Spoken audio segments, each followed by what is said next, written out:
Up, nerds? We are going to be streaming the SFT today, trying to win.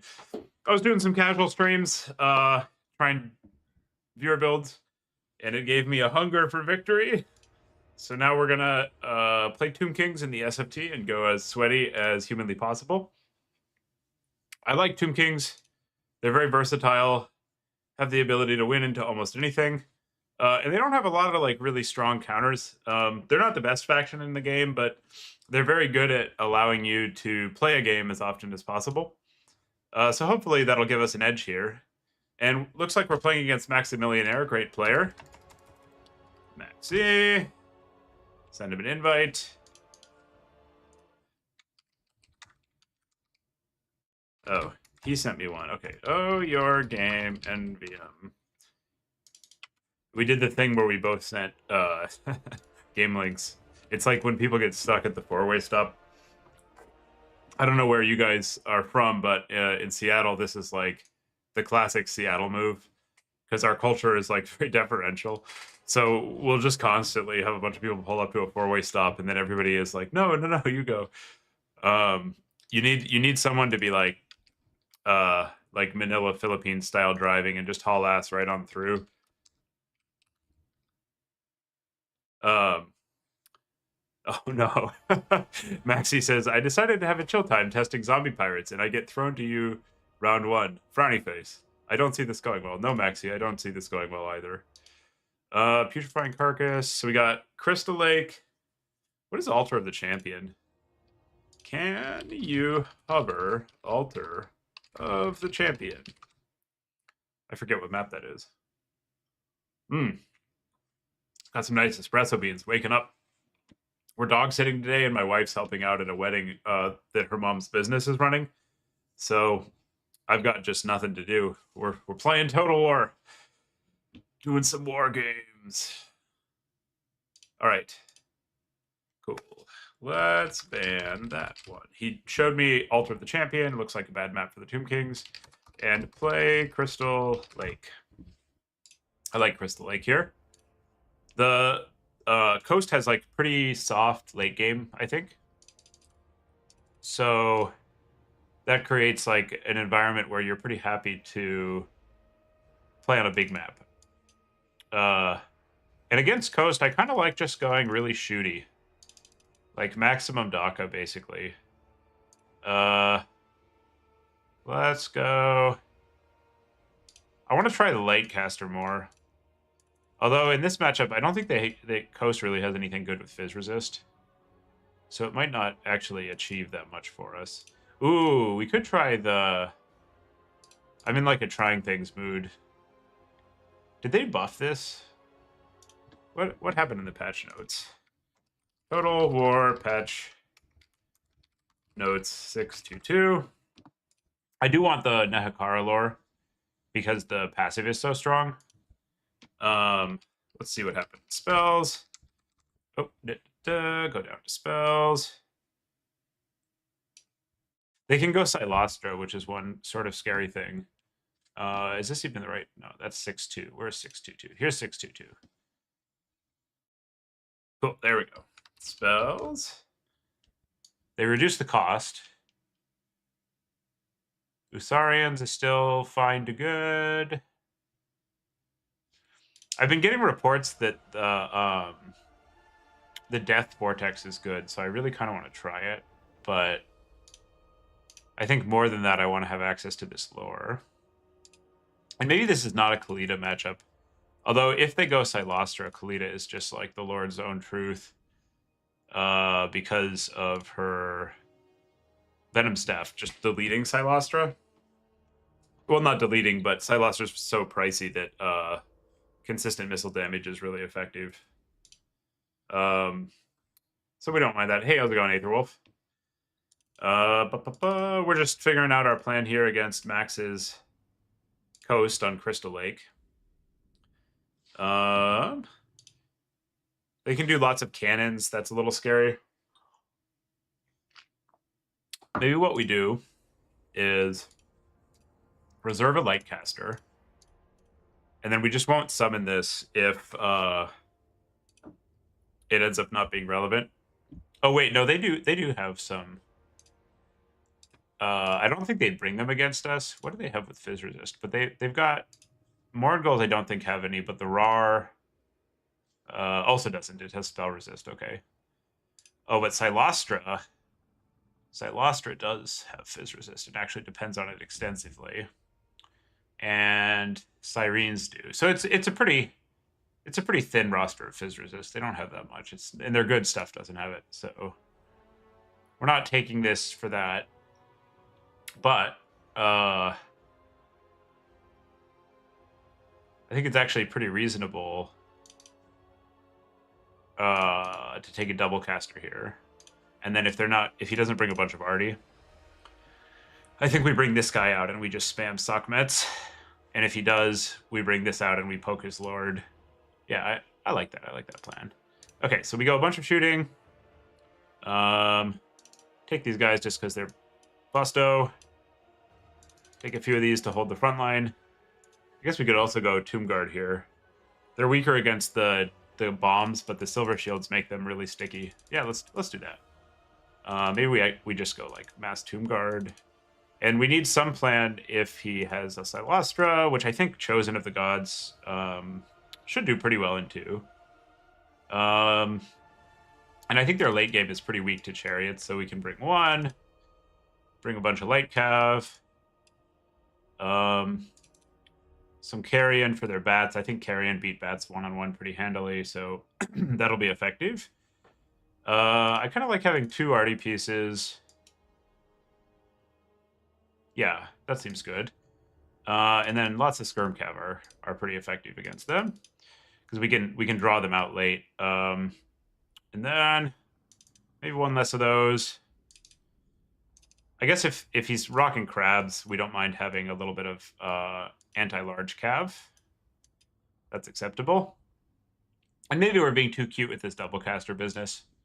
Is Skullstorm terrible? How big is the radius on this thing? Oh, it's a tiny radius, yeah. That thing's no good. Let's just do the light caster.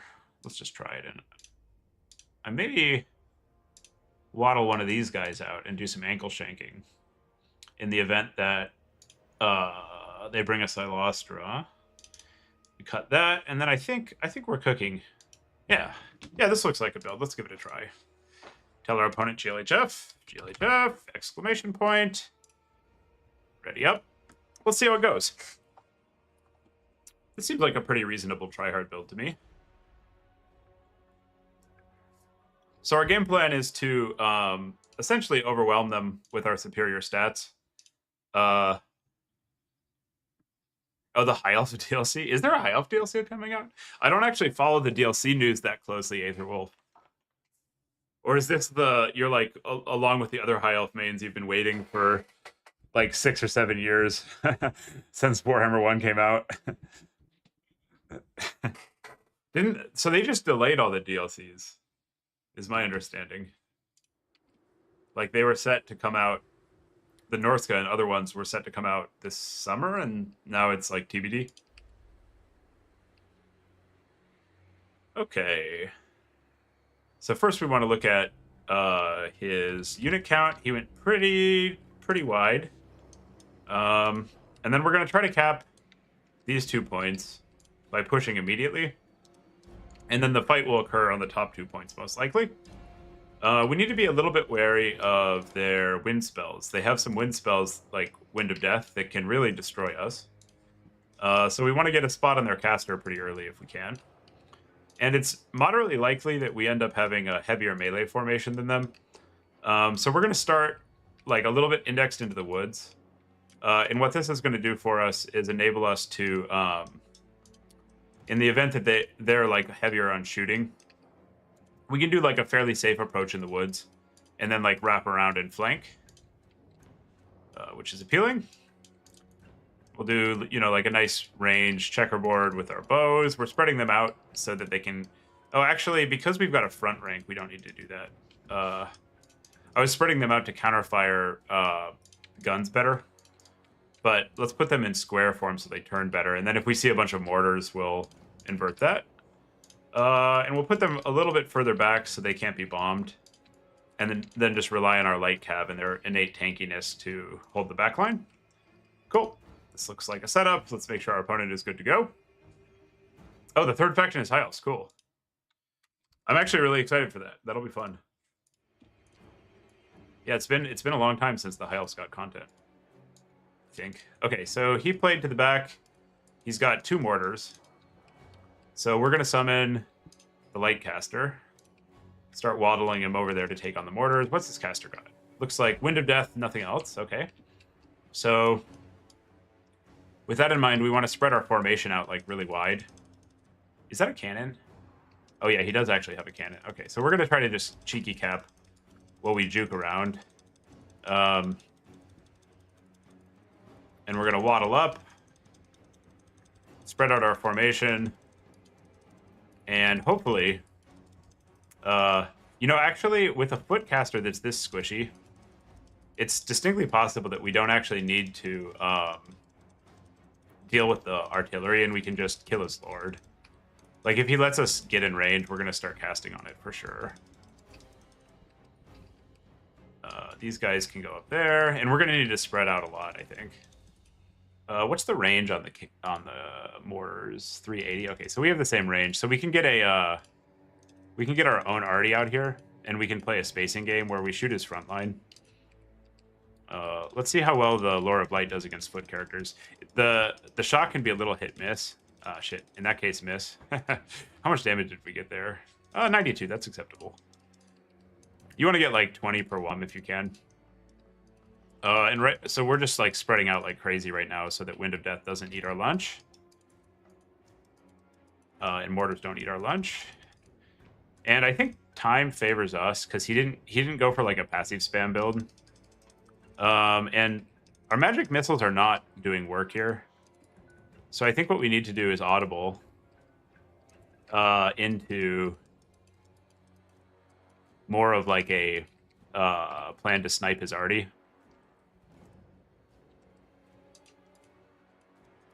And we're right now we're out of the range of his arty counterfire. So we'll play the spacing game. I like the spacing game. And these are chevron mortars, so they're pricey. They'll win the fight against our arty most likely.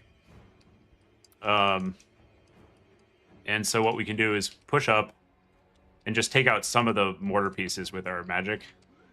We can't get line of sight, which is awkward. Okay, Fang's cast. That's cast. Start walking up and getting shots.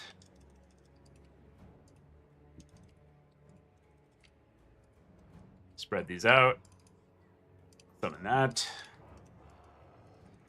So our priority here is his damage dealers, which basically means the guns. And if we can, we'll wait for him to Wind of Death and dodge. And there'll be like a little bit of a telegraph that comes out because he'll move his lord right before he does it. But most likely he's just going to get like a crap ton of value. And then our infantry is better than his, so we should just send it all in, I think. It outclasses his pretty significantly. And I don't think he has the mobility to contest us there. And I think Papa Chariot actually is now due for a push.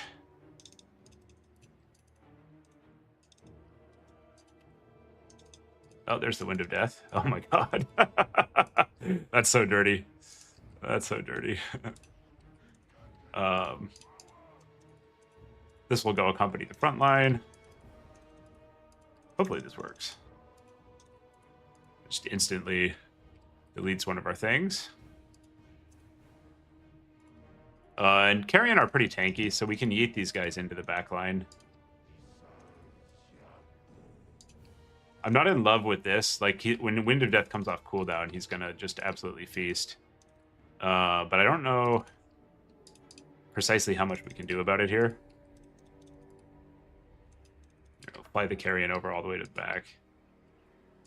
Oh my god, our entire army is in like a nice straight line for a big Wind of Death. It's quite awkward. We'll get a shot off on that. Oh, there's the Morn Goals.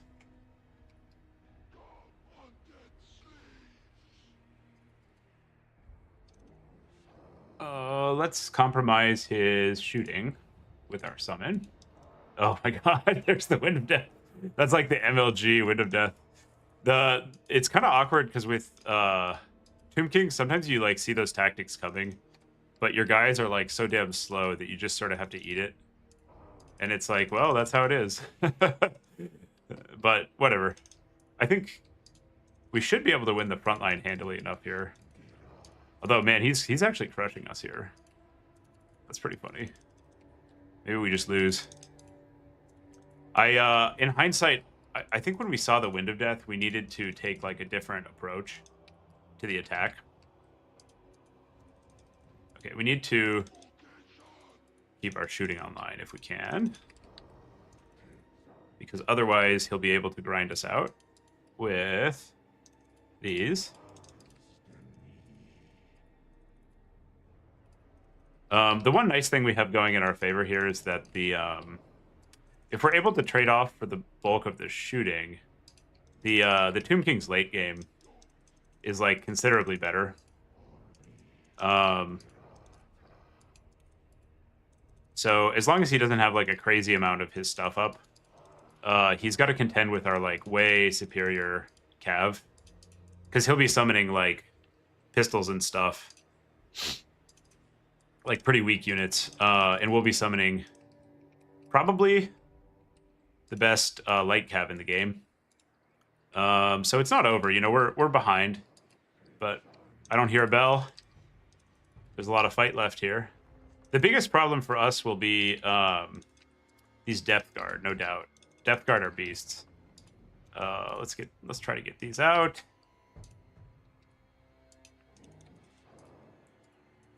And is our cannon out of pieces? Yeah, I think it is. Okay, let's try to unsummon this. We'll waddle it over. This looks pretty bad, not gonna lie.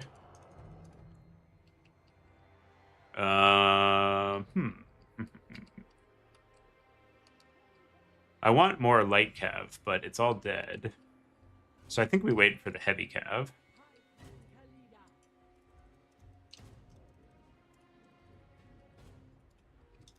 And he's beating down my lord pretty effectively. That's awkward. We'll get that in. Try to beat his Rar with it. Unsummon that. Just keep these guys going on that. Actually, let's get an overcast there. Summon more light cav.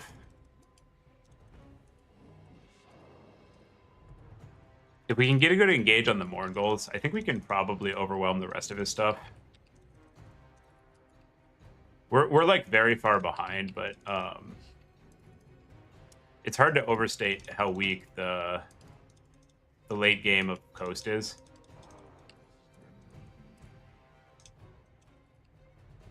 That's like the biggest problem for Coast right now. They just have this like ultra turd late game presence. So that he's like summoning pistol mobs and stuff. And we're summoning cav that just fully counters them.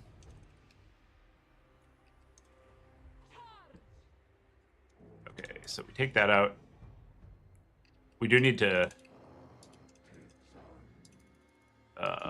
micro some elsewhere in the battle.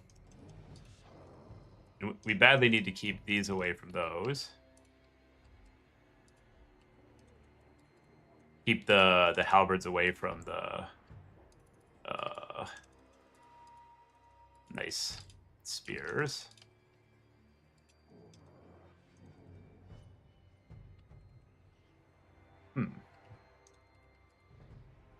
This looks pretty bad. He had a good initial engage, and I think that's carrying a little bit. I think we're going to need to somehow take out his lord, or we're going to be in pretty deep shit. So maybe we can turn around here and take the fight. Oh, damn, the knockback's very awkward. Okay, well, that's not happening. Maybe we'll get some lucky. The Lord is very squishy, so if we get some lucky hits, we can perhaps take it out with light. The main issue is like the light spells are not that likely to actually connect with it.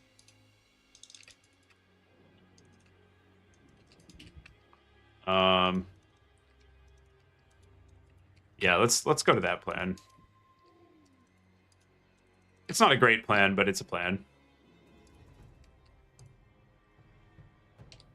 Max is definitely fucking us up here. Yeah, the huge Wind of Death put us in like a pretty awkward position, I think.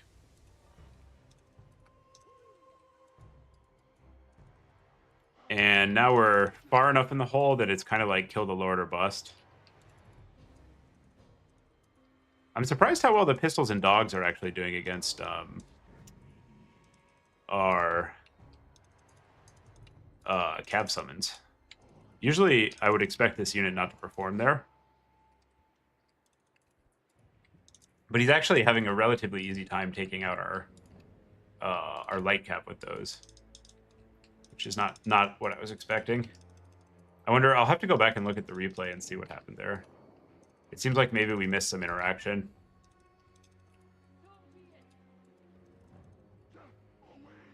And we'll try to... Like, what the hell? Is it just the friendly fire from our own thing? Hard to say. Is it Wind of Death? Maybe we just did too much friendly fire. Like, something did a ton of damage to all our stuff here. I need to go look at the replay, actually. Maybe... I think the depth guard, basically, like... We didn't take these guys out. And so the depth guard just had, like, a field day with our reinforcements. Huh. It's probably just the wind... Oh, my God. Yeah, it's just the Wind of Death. So we had, like, an initial push. It lined up badly into the Wind of Death. He got some huge Wind of Deaths, and then we just weren't able to get traction after that. But let's see if we can pull some bullshit here. Let's see if we can pull some Tomb King's bullshit. Okay, so these are going to need to get out of there. Oh, now he's smart. He's summoning a bunch of infantry. That's a problem. Okay, that's out of ammo. Unsummon that. Go in there. How are we going to deal with this infantry? I guess... Oh, and he's resummoning the guns. That's pretty funny. I guess Chariot or Bust is kind of where things are at. That first Chariot got caught by the RAR, which was pretty awkward. Normally it would do a lot to solve some of our mid-game problems.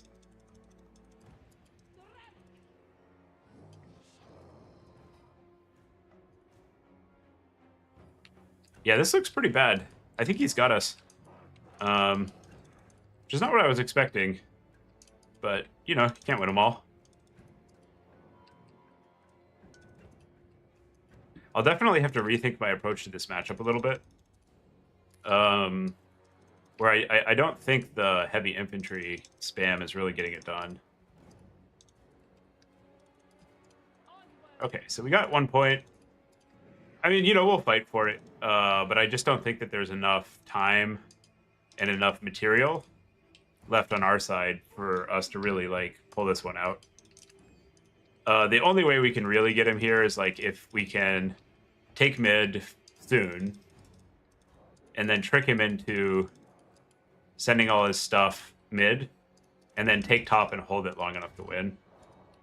And that's, like, such a thin set of outs that it kind of strains credibility, I would say. Particularly because he has, like, all these reinforcements coming in right now. I just don't see us being able to make this happen. But let's give it the old college try, I say.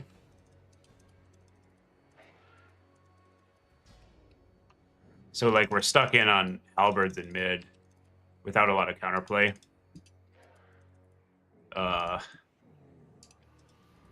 And he's got enough stuff top. Although we did actually get the partial bait here. Oh my god, the dogs. There's so many scurvy dogs there.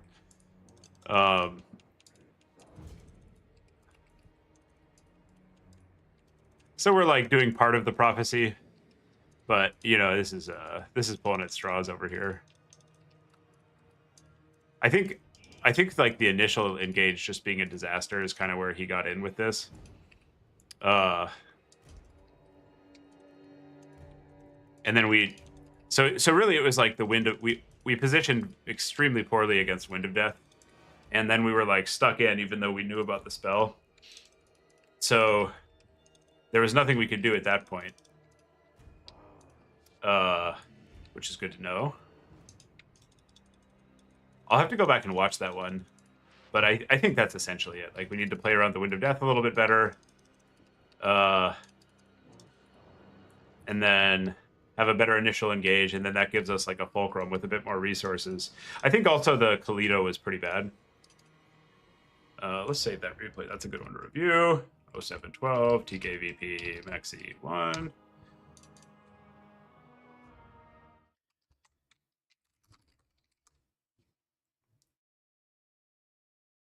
Yeah, the Kalito wasn't quite getting it done. And yeah, this is just the issue. We took like 3K on a bunch of Tomb Guard, and then the front line got rolled up by one big OC.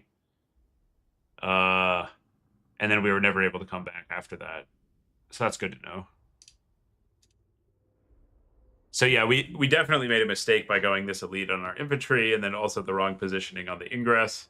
Let's say update the record. I think this one has enough rounds that we can actually win out in top 8. We'll see. Not bad. It happens. Let's go ahead and report.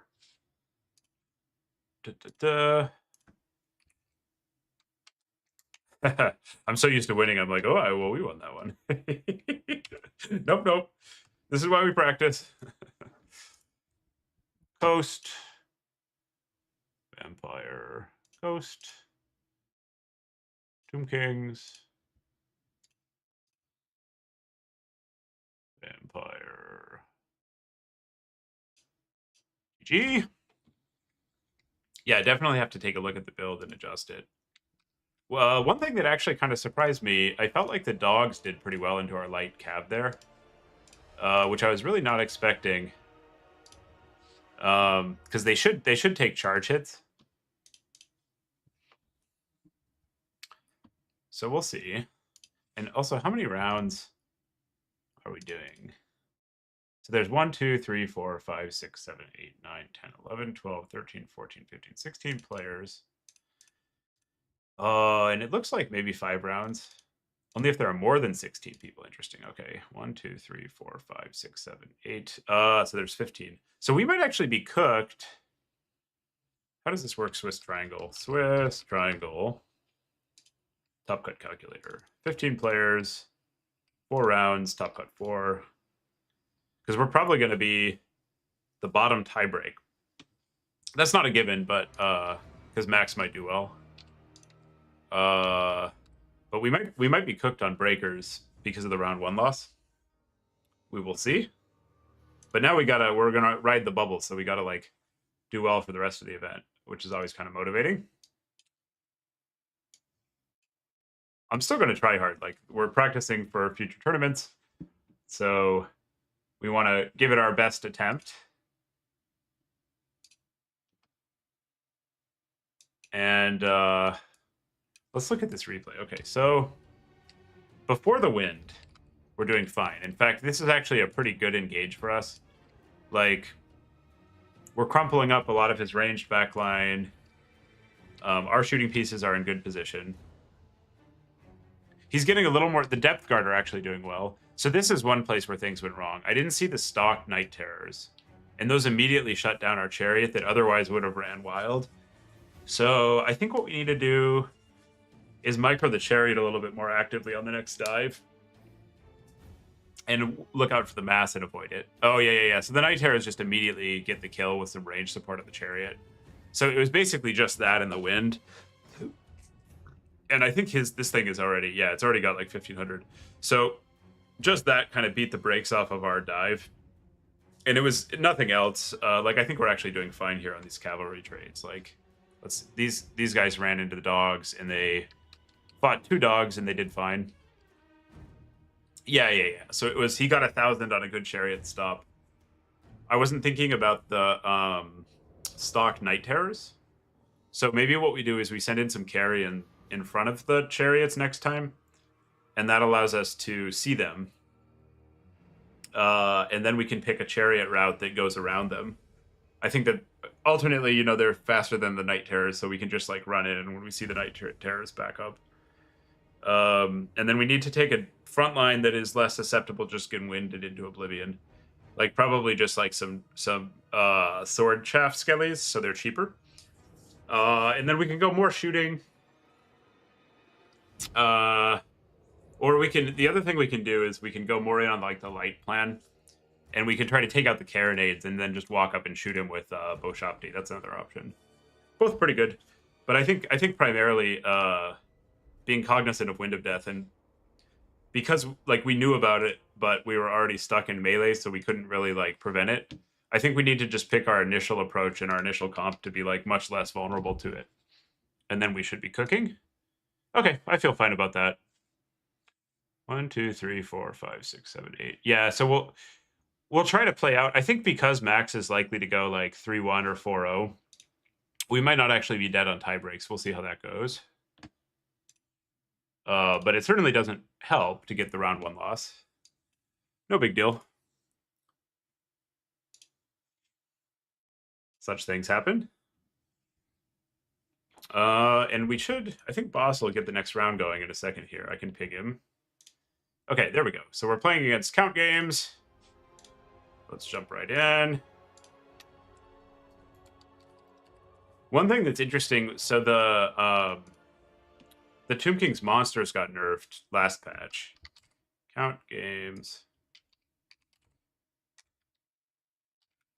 And I think the best Tomb King's build was actually not the Monster Mash. But there's like a knock-on effect of nerfing the monsters, which is that now the other builds are more predictable. Okay, he's on Wood Elves, I'm on Tomb Kings. This is a good one to test.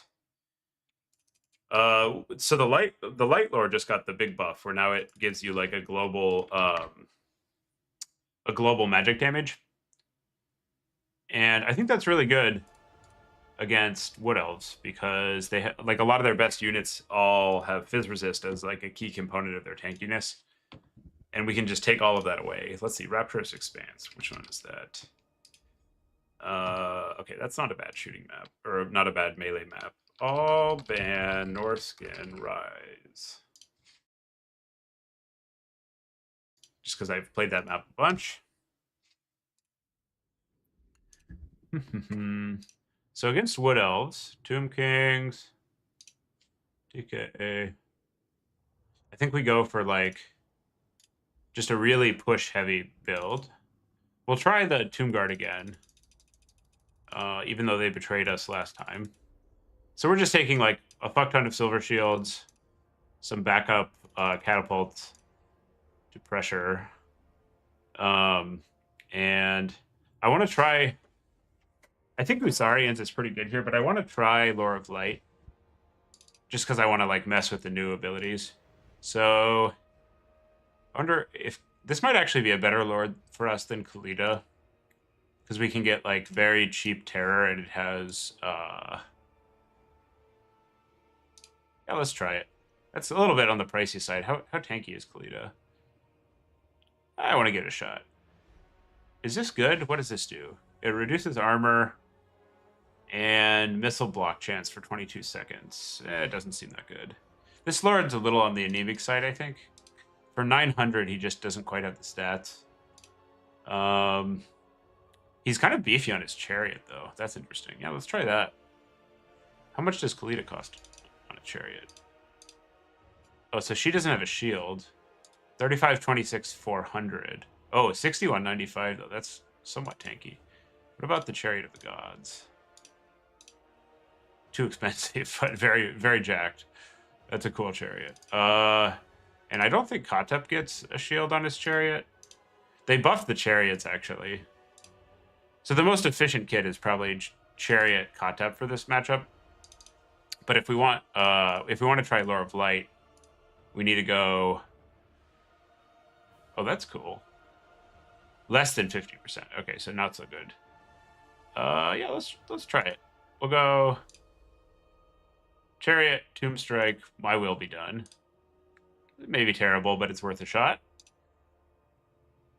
And we go Lich Priest, Lure of Light, Gems, Exorcism, and we will take a second Priest in case the first one dies.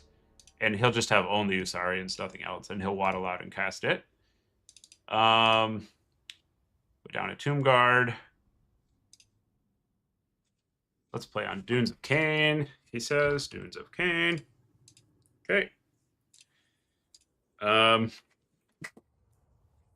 Okay, so we got that. Let's just keep him cheap, because there's a good chance the way we play this Lord, he's going to get killed at some point. So we want cheapo so that we can unsummon him at minimal cost. I do think the 1 terror active is worth it, though. That'll provide us like some late game. And then we get our 2 arty pieces. Good. We can take Ushapti and the reinforcements. And we can start a Screaming Skull, I guess. And maybe just 1 more of these. It's a very simple build. We have a plan. Plan is push. Plan is push. Okay, some of those. Late game, these will counterfire Wood Elf stuff really well.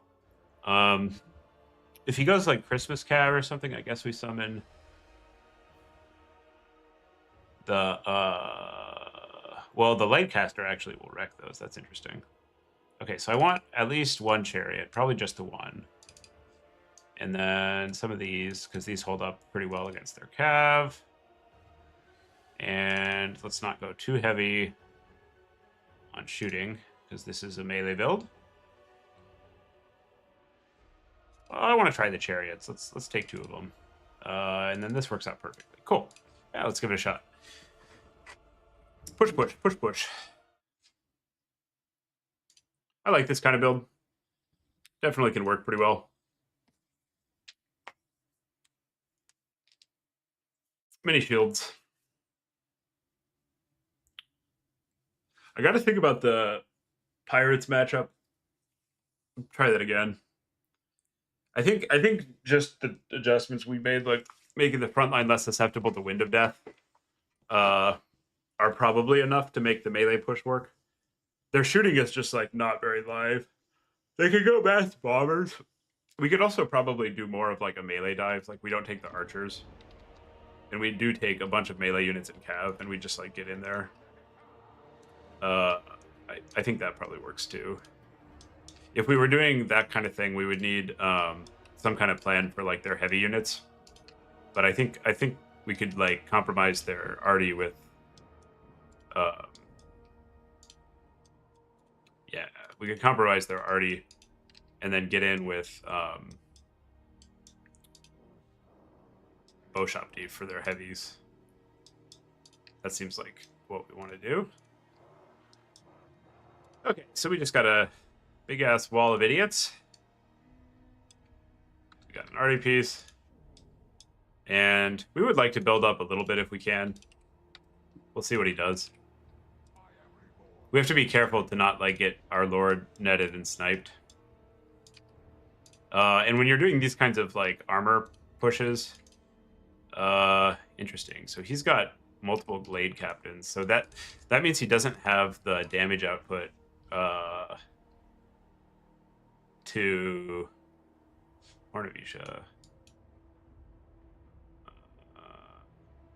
Just seeing if there's an aura bug right now. I don't think our opponent is taking advantage of that, so that's good. How did that blade captain just take damage? I guess they they took a hit from the arty. So he's trying to snipe out the arty, I think, with the glade captains, and we'll just run an idiot in. What's he got caster-wise? Flock isn't going to do shit. Yeah, this seems fine. I don't think he actually really has the tools to deal with this wall of idiots. So let's get the light caster out. I want to see how this does. Walk up there. What are these? Glade Guard. Cool. Change the fire focus. And then I think our next summon wants to be here. Let's get the...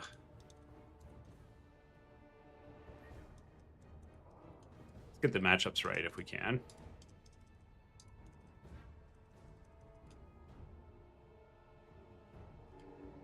Another Screaming Skull.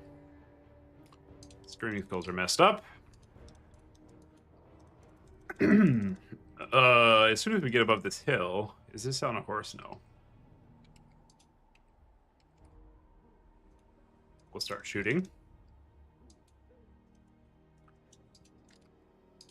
Run that out.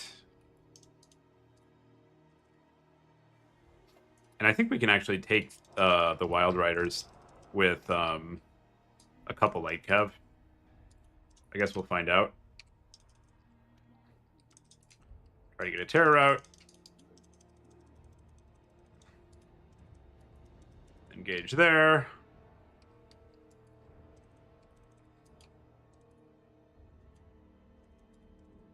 Try to catch up there. Summon here. Take a shot at these because they're an enflayed target position. And this is where the magic damage probably does some work. Because we're fighting this, which relies on Fizz Resist, with some Cav. But we got to be careful about our Lord here. Opponent's got a bit of lag. That's okay.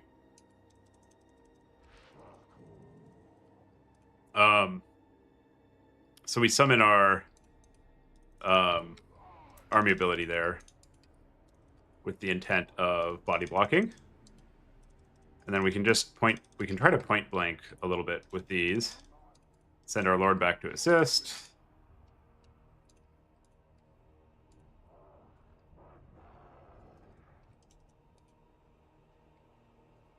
Take some more shots here. Okay, that's good. We'll send that up because it's going to unsummon.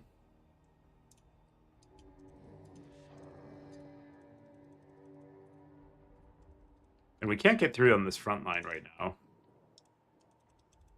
We're just taking the charge there because we want to keep our arty up. The arty will provide so much insane value by reducing the Wood Elf leadership that we're okay basically sacrificing Cav to keep it alive. Set this over. And with our Lord, you know, there's a bit of an assist factor going on. Actually, I think we just put this in guard mode and keep shooting, to be honest. Run through the back line over there, run that away. Run these into the War Dancers. Okay. We got the route there. That's good. Kill that. Point you over there. Try to get some more routes off. We'll just shoot these in the back, sure. Actually, no, that's the wrong target. Shoot the Dryads. And we're clumping here. This center is like a very awkward center for us. I'm actually going to go push up now. And I think the problem with these heroes is that they're very squishy. So it doesn't like really take a lot to zone them out. Where you kind of want like that kind of unit to be able to hang with their light cav.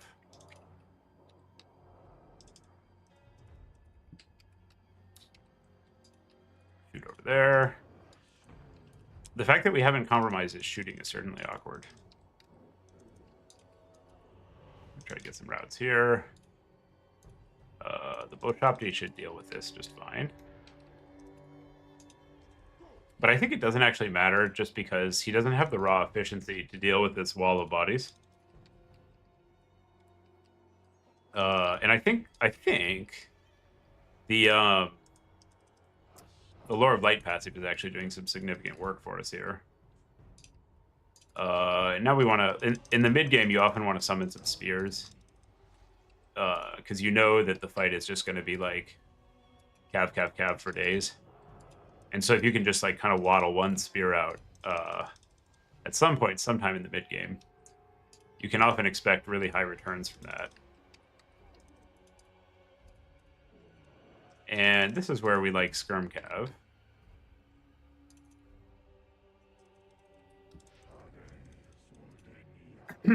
Cool. Because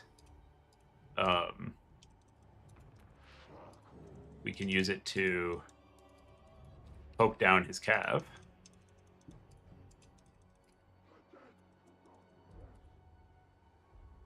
And everything just kind of routes once you get to the late game and the Screaming Skulls are online. Like the undead TK plus the same team factor, where the on-hit effects don't apply to you, mean that you're not impacted by it very much, but they are. And it's just such a monstrous leadership debuff between the already hit and everything else. Keep some more spears coming. And I think this Lord is tough enough that we can afford to like use it pretty aggressively. Like he's got plenty of health left. He's in no real danger of dying. We'll keep getting our spells off where we can. Maybe we go pick his Lord with ours, actually. Flood some cav into the zone because we want to cap these points. Apply good pressure. Let's get a sneaky enfilade here.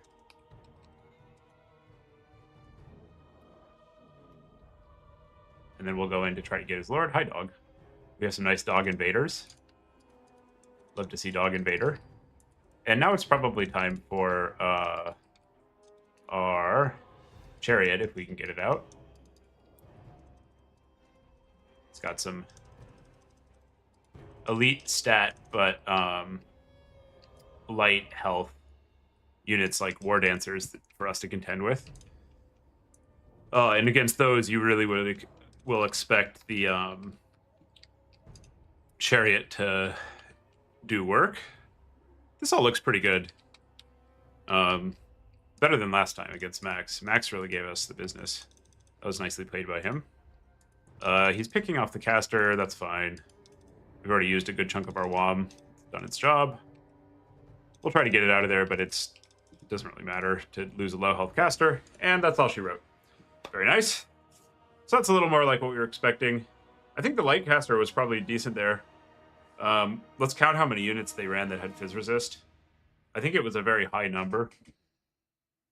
I'm also curious, so our Lord didn't do that well, which is about expected. The Tomb Guard carried. The Tomb Guard are really good against their frontline. Especially, like what we're seeing, I think, it paid for itself, nice. With a lot of the other units is that the Fizz Resist is getting stripped, and so the rest of our roster is doing better. So, like, he has 1, 2, 3, 4, 5 units, 6 units, 7, 8 units that he summoned so far, 9 units, 10 units, 11 units, or just 10. But 10, like, basically half his roster was depending on Fizz Resist. And so just stripping it with Lord of Light is pretty brutal. And I think you see that in the value for the Tomb Guard. They just walk up and, now they're doing 20% more damage. Also, the Light Cab did really well. Like, Wild Riders are already pretty squishy, so if you take the Fizz Resist off, I think that they drop a lot in total efficacy. All right, update the record, go report. Not bad. See if I can sweet talk Boss Toss into doing 5 rounds, but I don't. He's a straight shooter. I'm not even gonna try because he's like he's already dictated the terms 16 or more, and we do 5. So I think what's gonna happen is we're gonna go 3-1, and then we'll maybe lose on tie breaks, but not if Max wins out. So we're a Max stand right now. All right, 1-0. The Tomb Kings. Tomb Kings. Where are Tomb Kings? Take down the Wood Elves. Not bad. Any TK chip players in chat? There's some stuff I want to try that I haven't had a chance to. I'm curious how the Hyro Titans do. I think you can do some stuff like Hyro Titan plus Lore of Lightcaster that is pretty exciting. Like if we just load this up in a custom, maybe like against the Dark Elves or something where they have expensive targets. Where are Dark Elves? Dark Elves. So we go like a couple of these units, whatever. Maybe one of these, maybe a Witch Elf. Throw a Lord in. The idea would be that, like, I'm not sure exactly where to put this. You probably need the Hyro Titan to be like a melee presence in the matchup. But you go like Lich Priest, and then it benefits from the Titan's aura when it's standing next to it, and just does like a metric fuck ton of damage. So you get like a little bit of benefit from that, and then the Titan itself has 5 damage spells that are bound, and conceivably you also take Kalita. So you've got like a really threatening amount of poke, and pretty efficient. So like, you know, this is getting 20% from Spirit Conduit, which is a lot. That's quite a lot. The question is mostly just like, where do you apply this? And to that, I don't know. Does Spirit Conduit apply to these? I don't think it does. Yeah, so it doesn't apply to the bound spells. Only to cast spells, which makes sense. It would be kind of annoying. So, you know, you can see that was pretty good damage. Like, that's 5 WOM, gets 126. And then just where do you want this body, I think is the real question. Because it's slow. And it does have like pretty slap and melee stats. But it's not going to be able to catch up to things. So the question is like, you know, is that for Khorne, or where do you want a big Durdley body? Maybe Nurgle. Actually, Nurgle might be a pretty good application of this, because they don't have the shooting to punish the Durdle King. So that might be like pretty effective. I don't know. Maybe we'll try it if we can get it in.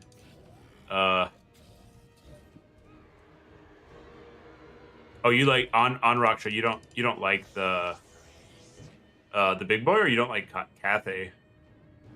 Yeah, the Cathay melee infantry is very awkward. I completely agree with that. The Hyro Titan also is pretty easily surrounded by infantry. Like, these Witch Elves are doing a lot more damage to it than you'd like for a big monster. So it might have some animation issues holding it back also.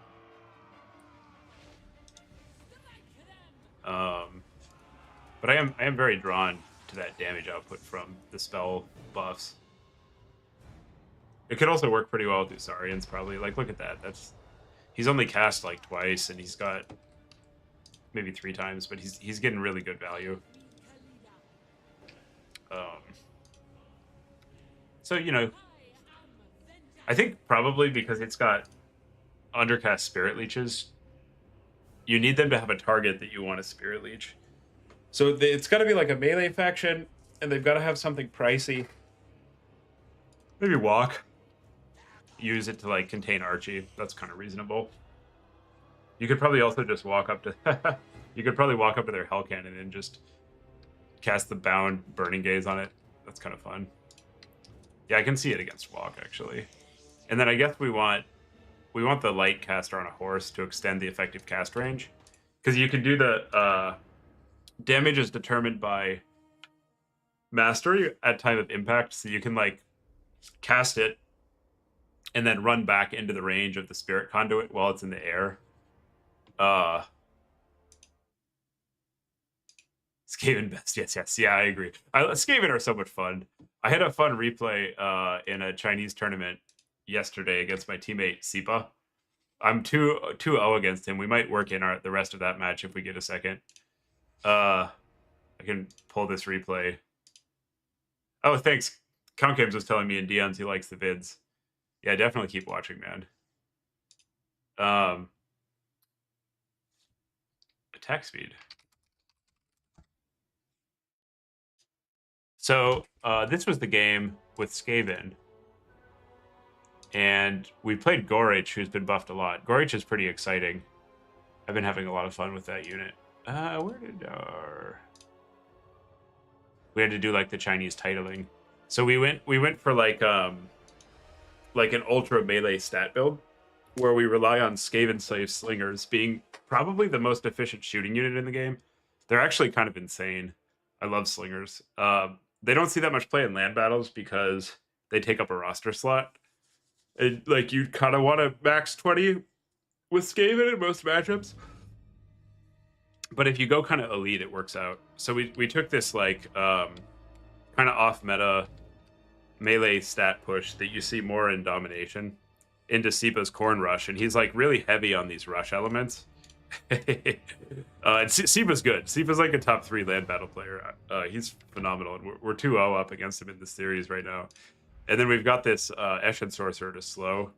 And so basically, like, he just bounces off the Skaven ball. I'll show you real quick.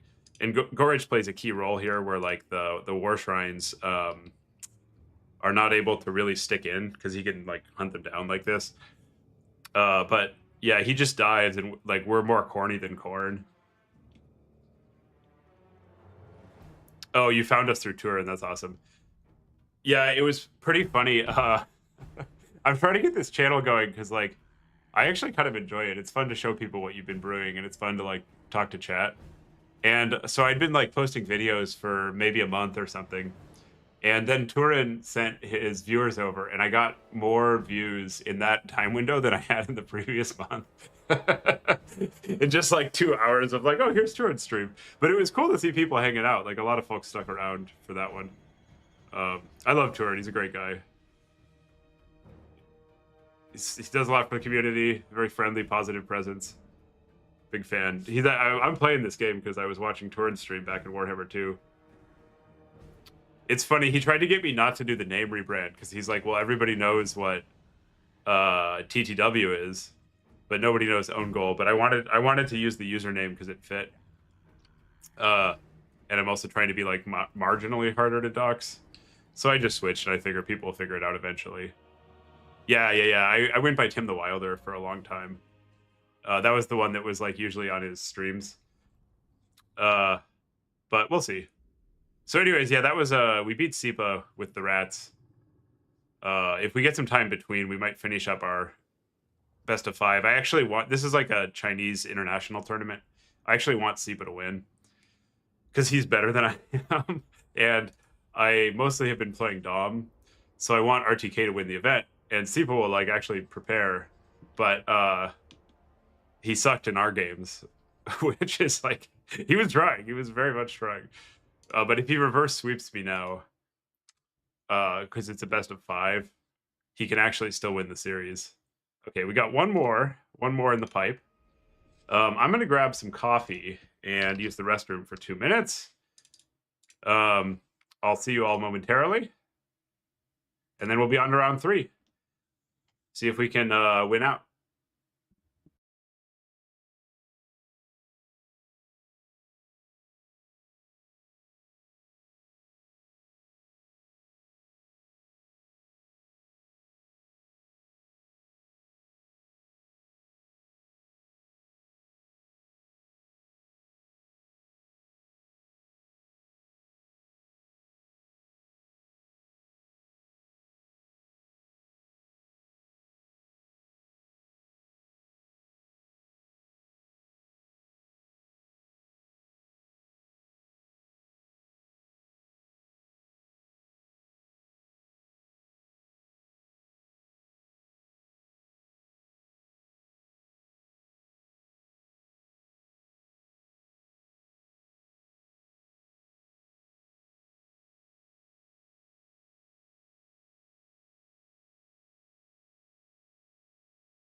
We are back. Got some coffee, got some water. Life is good.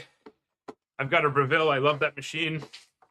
If I can ever get them to sponsor in the very long tail of streaming, that would be cool. It's a great product. The home espresso saves you so much money and time. Like being able to just go down there and get a mix that you like. I put some decaf beans in there because I like to drink coffee all day, and I can't do that without physically dying unless I tone it down. Christophers, okay. I don't know this guy. Should be fun. Christophers. Let's go find him in chat. It's great to see new faces. I think this game really appeals to people once they give it a try. So you see a lot of folks kind of jumping in when they see some streams, and then really liking it and sticking around. Hey. TK today. How about you? Question mark. Oh, he's hanging out in the RTK server. Cool. Chorfs.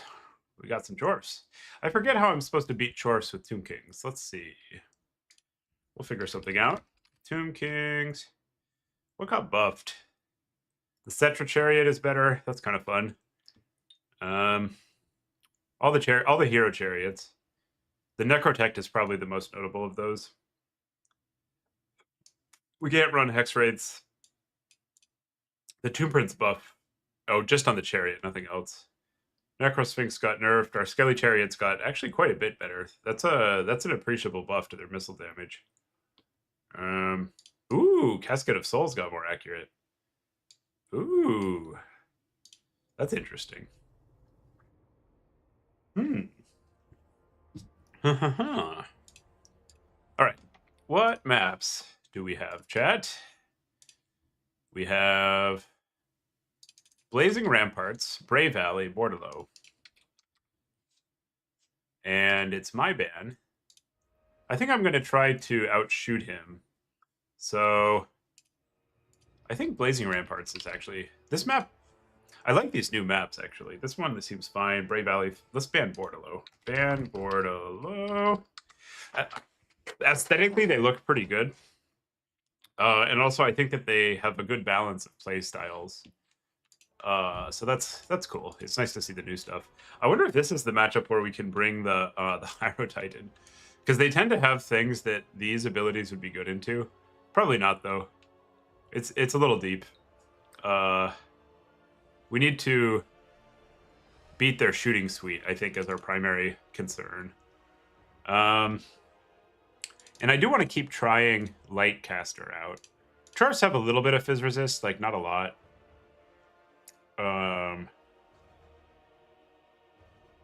So maybe what we do is we go like chair stream. Maybe we go like chaos chairs. I don't get how the halberds got obliterated. Where did the halberds get obliterated, Eastkander? I missed that one. Oh, like in the VP? Just chip damage. What pops the death streak? The Lightcaster on a horse should just like totally destroy it. And the horse is decent because it helps us get into position to take on-flayed shots. We can also run on a sufficiently open map a Bone Giant. I like. Let's do something fun. This might be like our ticket to just getting dunked, but I'm gonna go.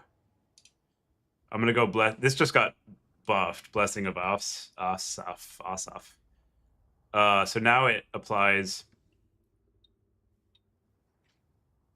to a wider radius, and we're gonna rock the double bony boy.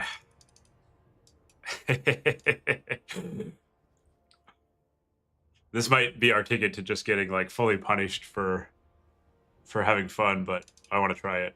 And we need one of these, and then lots of chaff. Although if we do this, we're a little light on answers to his chaff. So I think we can probably only get away with the one bone giant if we're being realistic. Some Ushabs. We probably need double Screaming Skull now that I think about it, because if he goes like mass heavy infantry, that'll be a big issue. Take a bunch of these. Take some Skirm Cav so we don't have 0 map control.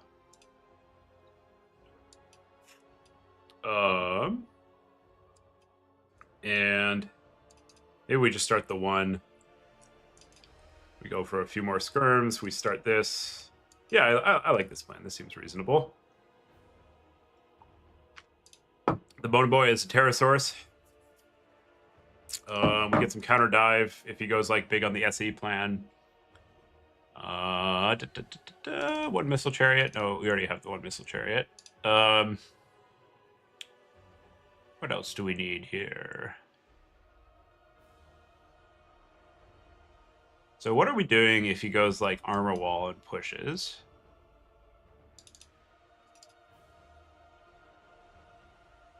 Oh yeah, Eyes of the Desert are great. I love this unit. Absolutely on Raksha. I really want to bring the casket. I'm not going to. I'm like the increase of calibration range does not a full buff make. That's like a very minor tiny buff. We do need a train, like a late game train plan, because we have the good stuff for the first wave of trains, but those fuckers come back. I actually kind of like having like one Tomb Prince on a horse. God, it's expensive. Oh well. Just to run around bopping the train. And I guess if we're going to do that, we want to take Tomb Strike or Blade of Setep, but probably not both. We can take Blade of Setep. And this just won't come out if he doesn't have a good target. We take a Carrion, and this seems like a build. We're pretty heavy. Like, our win con is we're going to plink at him and then go win with Cav, basically. Yeah, this looks good. Tell our opponent, GLHF. Yeah, I can see this working. Oh, that's Blazing Ramparts. I need to fix that. Brave Valley. Oh, hi, Otter. Hi. I have a very sad dog here. He says, do not stream. Give attention to dog. I think what I need to get for this stream is like a dog cam right here. And then just set up a new OBS scene so that when we have downtime, I can just like put it on the dogs. This house is like a menagerie because my in-laws have a very large number of dogs. So we'll have anywhere between our 2, and we're getting a puppy soon. So 3 dogs and like 6 or 7 hanging out. And we love it. It's like good socialization for the dogs.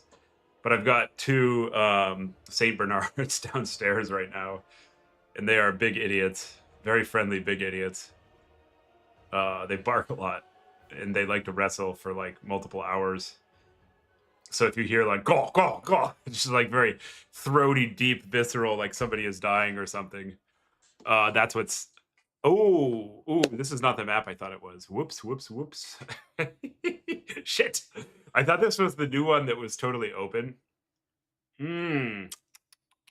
But it's not. So we have a bone giant that can't shoot. Oh, maybe it's fine actually, because I think we're on a hill. Oh, hi, dog. Here's dog number 2. Hi, dog. This is Kermit the Greyhound. He's a very good boy. You can see just his butt. He's beast doggo. Okay, I think what we can do here is use the terrain. Because it looks like the spawns are elevated. So I think we can actually get like a relatively good field of fire for the bone giant. Let's take a looky look. This is gonna be a little sketch. So I think if he's posted up right here, like this is his Tom Brady spot, I think he'll be able to maybe right here. Okay, so we'll get like this cone of fire, and we'll get like this, which is probably enough to be effective. I don't think the terrain is quite tall enough to shoot over the trees here, and I don't really want to chance it because he's not going to do shit if that proves to be the case. So we're just going to pre-deploy him in the position, and if opponent decides that they want to shoot the Bone Giant with the Hell Cannon, we're just going to tank it. He's a big boy. By the time he actually kills the Bone Giant will already have done its job, so that's one of those, like, you just take the L, and it's fine situations. But this is not the map we built for. Oh boy. I guess the other thing we could do, this might be more reasonable, is just play these 2 points. Because if we play point 3 with this Bone Giant, we're kind of stuck here just staring into these woods. So, oh, here, what if we just put him like here? This is awkward. The positioning of where this unit can get good value is kind of constrained. Because we could walk him out and put him like right here, and then he has like full fire over the points that we care about. Yeah, I think I like that more, actually. It's a little awkward, but what are you going to do? So, and then maybe we can get some side shots up this other lane. So we'll play these 2 points. I like that more. So that means this guy needs to go here. These guys are here. And he went pretty tall. He's only got 11 units. In a faction with hobgoblins, that is not a lot of units. So either he didn't, or whatever you call the goblin laborers, either he didn't take those, or he's got like a big train. So that's a little spooky, as Ent likes to say. But probably not a huge issue. All right, let's give it a shot. Tell our opponent GLHF.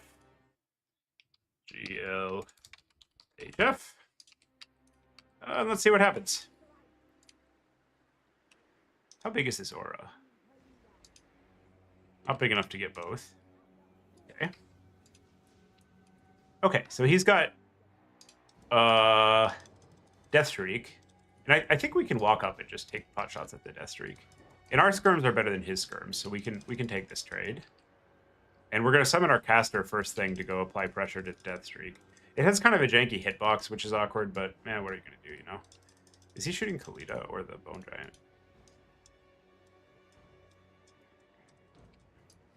Get those over there.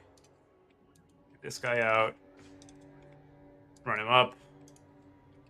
Bone Giant on hotkey 3. Oh no, it's behind a tree. Fuck me. Okay, well, new plan. We're gonna shoot the other stuff. That's clever, that's clever. It has a good fire arc. Which is certainly awkward for us.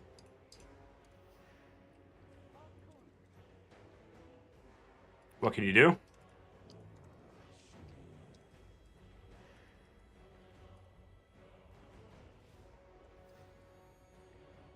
And I think we're going to get outvalued, so we're going to start playing a cav game on the points here.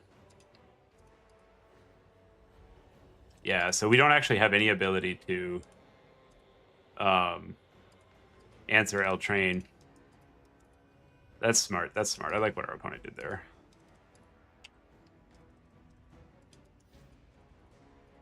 That's very smart. Good play by them. And we're going to run into trouble if this Kalita takes too much damage. This is very heads-up play. I feel like people are getting better at this game, honestly. It used to be the case that like you wouldn't see smart plays like this that often. But I like it. You know, it makes it more fun. Opponents give you something to think about all the time now.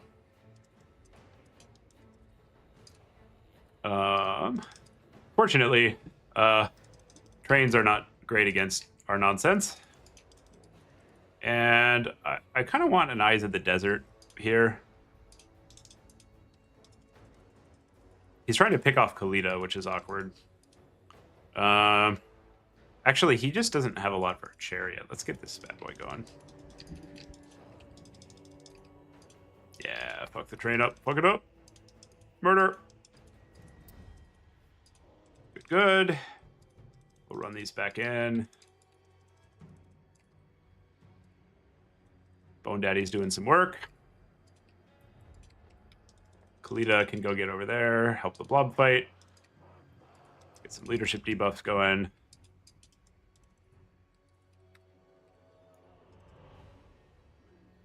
That train is not actually in the trees, so we'll try to finish it off.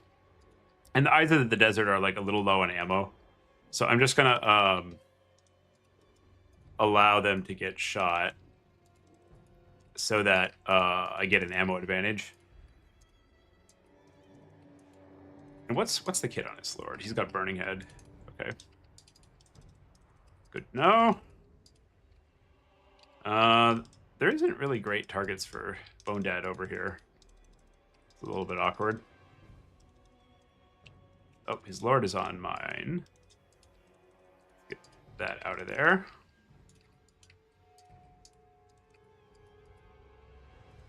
Run this back. Oh, that's so smart. I really like what he did. That's a cool play. And he's got a lot of Skirm Cav waddling over on the side. I don't know that I like that from him. I guess he's just trying to like maintain something resembling parity on the points. All right, these are taking over. Let's point over there. Get the Eyes of the Desert out of range so they get to finish off shooting. Pull that out. See if we can get like a tree line obstruction for those. Just kind of trying to make lemonade here. When we took the wrong build for the map.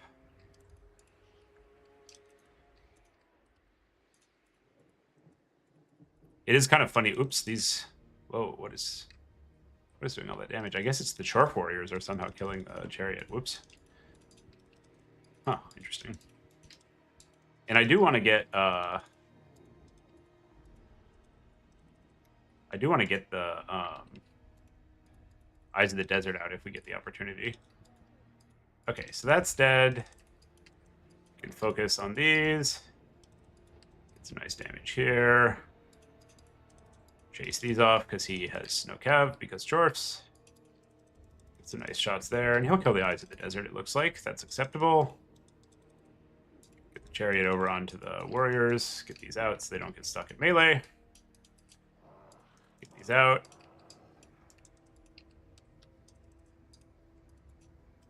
Take some shots there. Shoot these. All right, we get the Eyes of the Desert.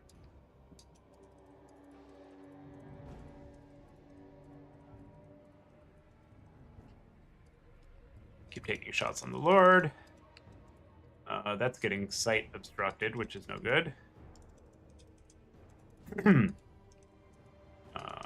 Let's peel onto those. This might actually be a situation where we want the hero. It doesn't look like he's cognizant of these Eyes of the Desert, which are about to feast. Oh my goodness, yeah, they've got the... Let's get the buff on them. Oh my gosh, yeah, look at that. 223. That's filthy. Get a Lord shot.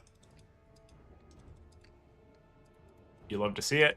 Haha. we have a solution. So you're saying this can work. That's why people don't usually take Artie. I'm just like, that's weird. I don't remember seeing this that much. It's still, I think it's going to get really great value, but being able to just drop the summon on it certainly mitigates that a little bit. Cool, taking out this point.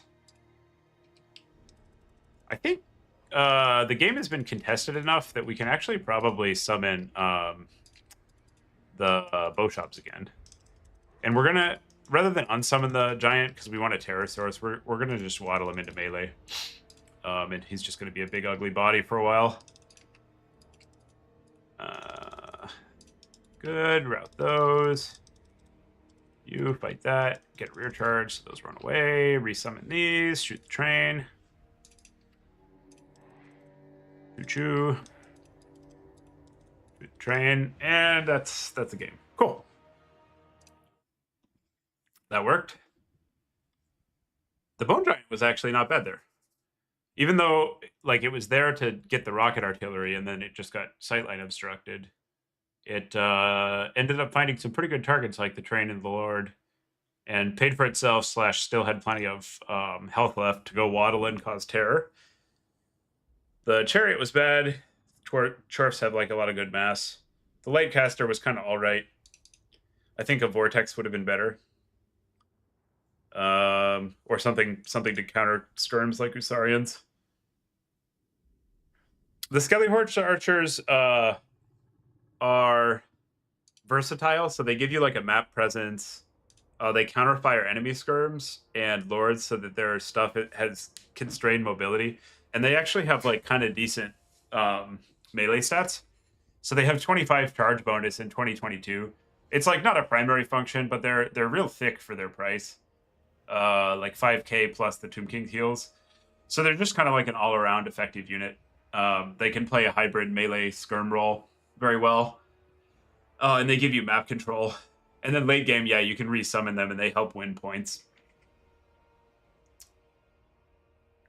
I haven't been playing it a lot myself on Raksha. He was asking how's the Vortex change been treating the spells, but a lot of my teammates are saying it's pretty good, especially Purple Sun.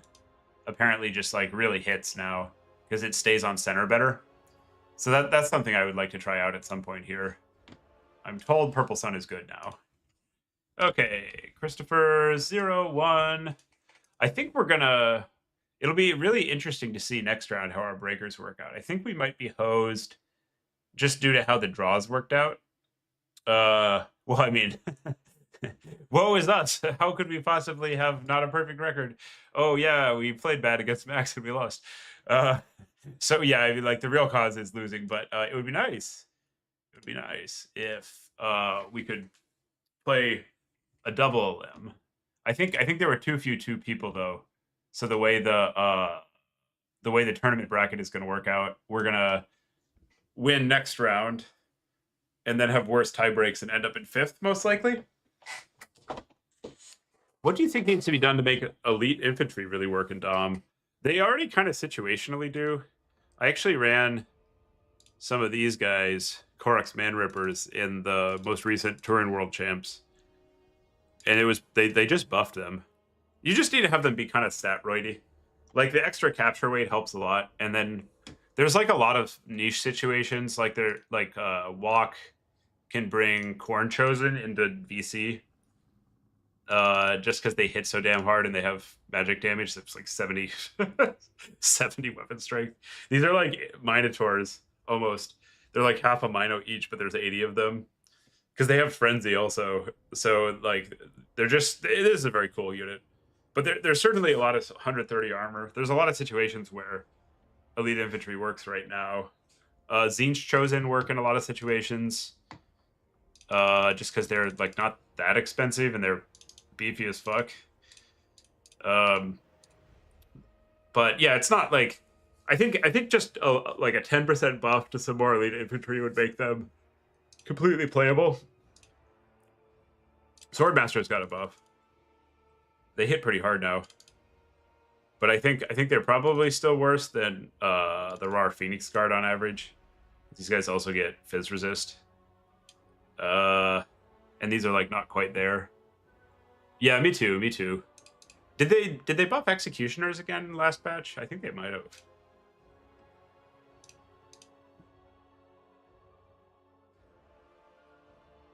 Yeah, they're pretty squishy. I agree. I've actually had pretty good success with Sisters of Singing Doom. They're very niche. You bring them in against like a Corn type faction, and you summon them when the initial salvo of stuff is all contained, and then they can just wreck other infantry, and they give you a terror source that doesn't cost too much, which is attractive. But that's pretty niche, you know. Let's update our record. 2-1. How's the... I wonder if we have time to sneak a game in. We can probably get a quick battle off. People take a long time to finish a report. There's only 2. I don't think we have time. Yeah, let's try the let's try some of these units against like current infantry that's popular. I am kind of curious how many beastmen Bestigors one of these can kill. Bestigors. Let's bring like 4 Bestigors and see what happens. Watch them like not even win the 1v1. What? So we've got let's bring the RAR just for fun's sake. Oh my god, it's 1450. What the fuck? Why does it cost so much? How much does it even cost if you chevron one of these up? It like costs a little more, I guess. But you're paying 300 to get what do you get Frenzy, Guardian, and some stats. Jesus, that's a really expensive unit. Okay. So will 2 Harganeths beat 4 Bestigors? I don't think so. I think the Bestigors are going to be fine here. The part of the issue right now is they modified Cav, so it does really good damage into infantry. And so Cav is kind of like an anti-everything unit. Yeah, Guardian is a weird stat on this one, because Dark Elves like want to be more aggressive. I can kind of see it in like a box setup, but Guardian makes more sense on like Star Chamber Guardians and stuff, where the unit is functioning in a defensive role. I guess you could protect like a Footcaster Lord with this or something, maybe. I don't know. All right, how's this gonna go? Oh my god, they do hit pretty hard. But yeah, I bet they're not gonna. You kind of need a specialty unit like this to 2-for-1 in order to make any kind of sense. Or at least like 1.5-for-1. It is actually doing pretty well into the besties because they don't cost that much more. I think they're trading up, which you would hope they would, because this is like their ideal application. Well, maybe not quite ideal. Like Marauder champs are probably ideal because the besties have AP. Let's see how they did.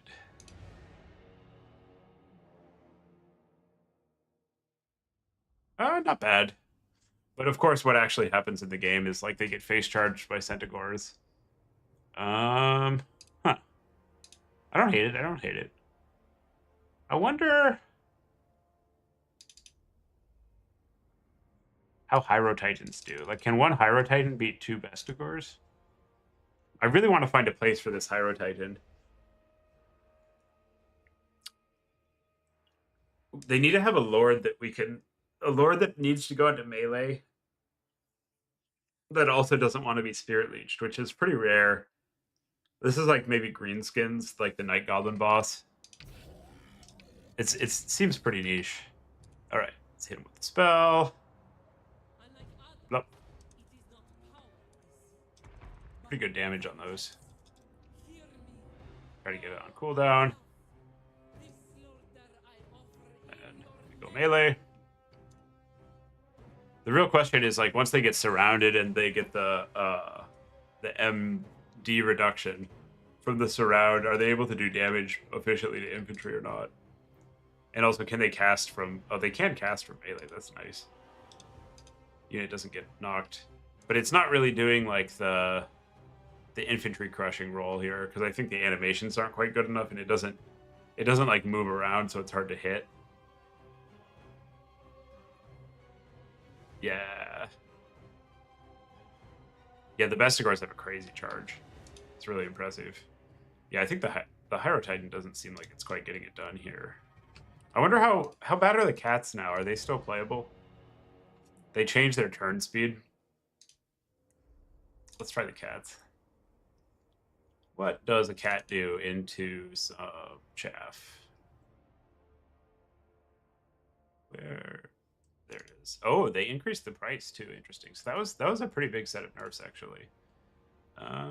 Let's give them some stuff.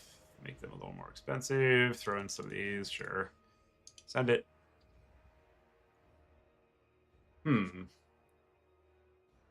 Yeah, I wonder how good the cats are now. Because these are fast, but they got rid of like a fourth of their turning speed.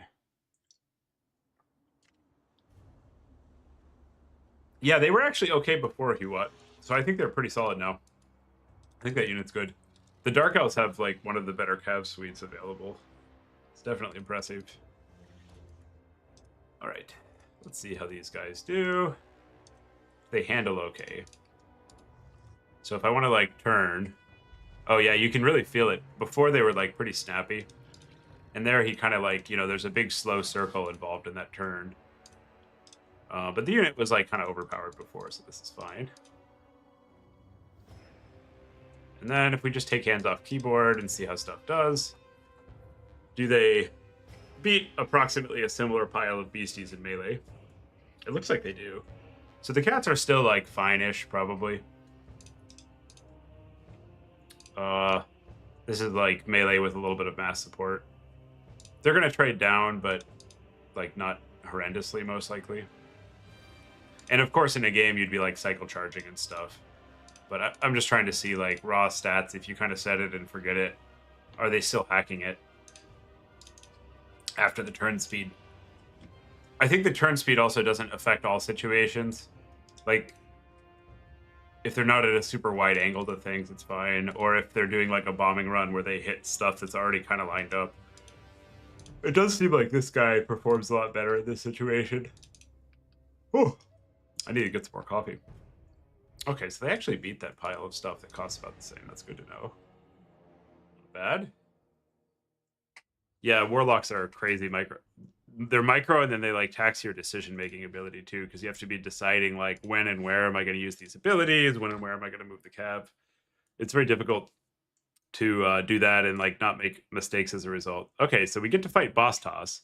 That's actually great because our tie breaks were terrible. I think we might be drawing dead though, even with a win. Interesting. Well, let's give it a shot. No shame losing. Time to fight the boss. Mr. Boss Toss. He beat me last time we played. I was on High Elves. Heyo. I'm Tomb Kings. Oh, he's Nurgle today. Interesting. Cool. Cool. Nurgle's one of the factions that can actually beat the cats in melee. The Nurgle heroes are pretty good at that. Edge of the Darkwood, Whirling Maelstrom, Itza. Do I ban first? I recall Whirling... Oh, no, he does. You're banned first, sir. This is another matchup where we might want to have light magic, actually. Because Nurgle has a very large number of things that have Fizz resist. At least in their mobility suite. Like, they tend to run... Well, first, all the demons, so like Plague Bearers and stuff. The melee demons. And then they like Chaos Furies. They like Plague Toads. The Pox Riders and these guys are better now. So I think... I think the light magic is actually probably viable here.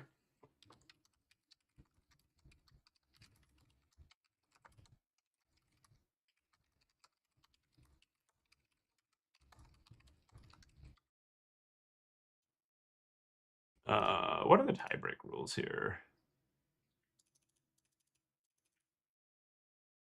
Oh, nice. Deathmatch.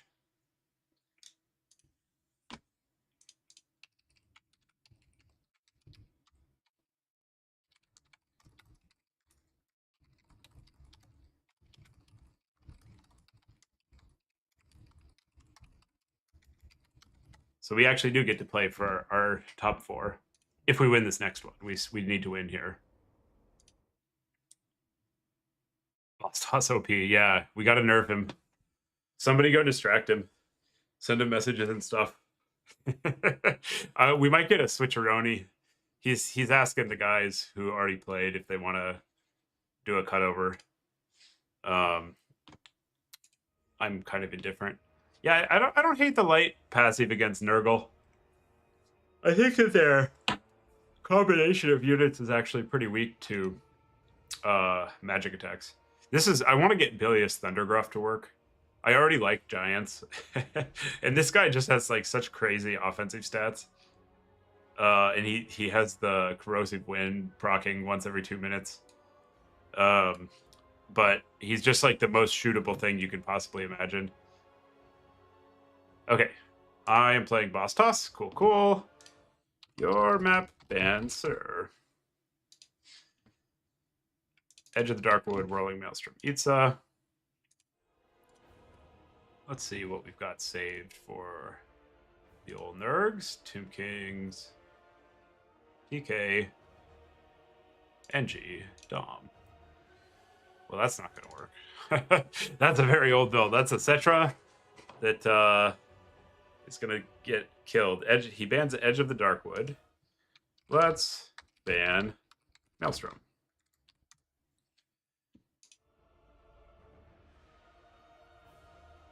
So we'll play on Itza, which we like. And I think we take a few archers, but not too many. And just play like a nice... Oh, so they do like Rancid here. That's one thing we need to be cognizant of. I think that's okay. We'll just take cheap Kotep and play them defensively if they're on plan Rancid. Sandstorm. And maybe take Skelly Chariot, sure, so he's like a little stickier. We'll have some spam. Okay, we like these units. If they don't go SEs, I think a cat is still like the Lord's truth. Oh, I want the Lightcaster, but Kotep is so good. Yeah, let's keep testing. I do want to try the Lightcaster out. And this will give us a little bit of like counter blob.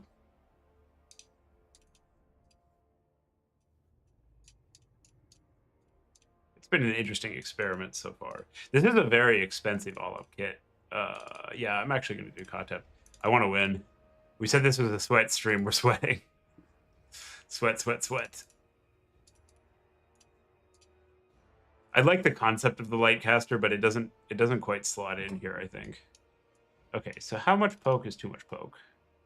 We do need to have some frontline presence so that he can't just bully us. And we need some damage dealers. We can probably reinforce the Chosen of the Gods once he's out of position. And maybe start the catapult instead since it hits so hard. And then I really like the Rar against Nurgle. They don't have a lot of great tools for stopping it. I'm a big fan of that unit.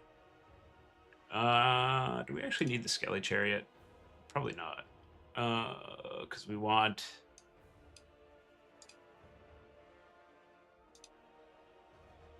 oh, they just buffed the Lance Knights too. I need to remember that. So we need something for the Lance Knights. And if he didn't go, yeah, it's Greenskins do. The 425 Orc Boys are the best melee chaff in the game. They need Wa up there. It's Corn Marauders. The cheap Corn Marauders are without Wa, but you know, in a multiplayer game, they have access to Wa.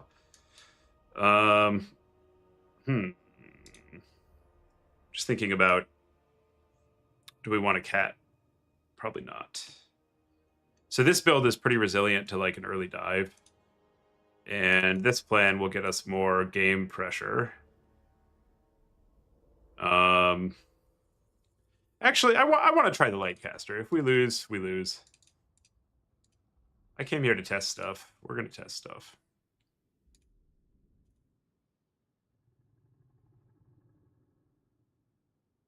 Yeah.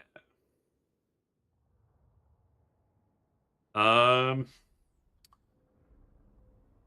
What do we fill this out with? A little bit of melee presence. Never hurt anybody. Except the opponent. And this is probably not... Because the Rotflies just got buffed, this is probably not the matchup for Chariots. They also have Armored Infant stuff. So I think it's probably more of a new Shopti situation. And we got one Catapult, which we like. We could probably get away with a Reinforcement Cat. The problem is if he goes at Seas, it's just so weak. So it's pretty committal. And then Necro Knights will fuck up Chaos Knights, if I recall correctly. So maybe we bring those.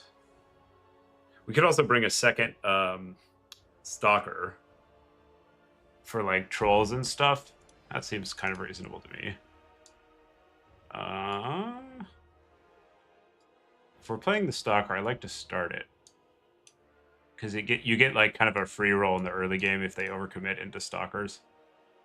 I do like this unit a lot. And then if we're running stalkers, we probably want at least one of these so he can't just overrun it.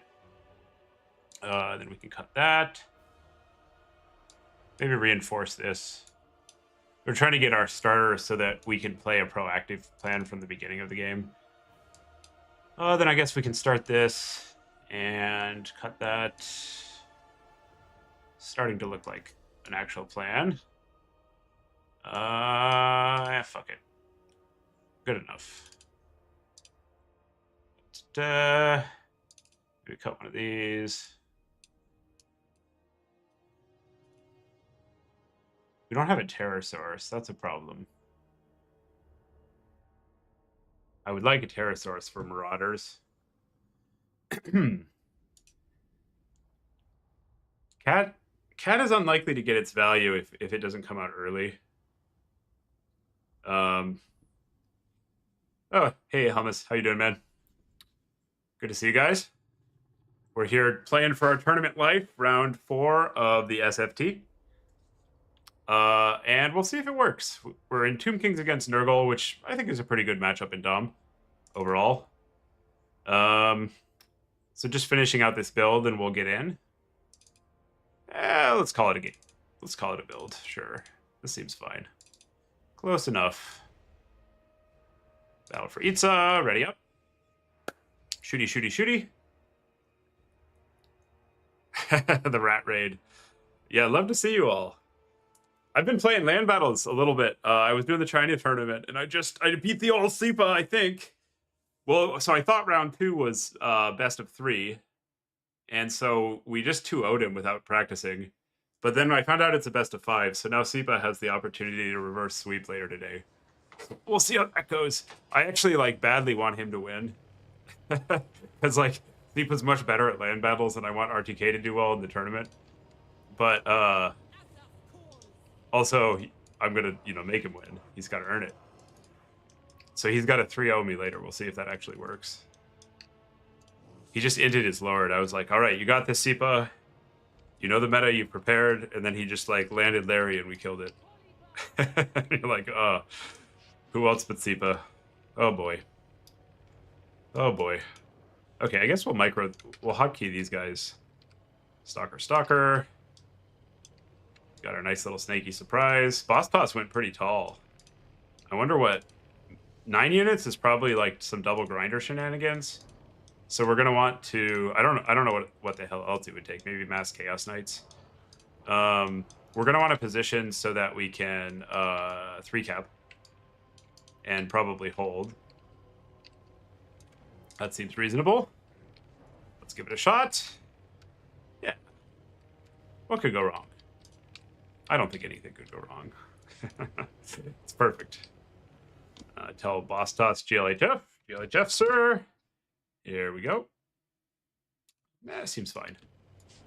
We go in. Yep, he's got them grinders.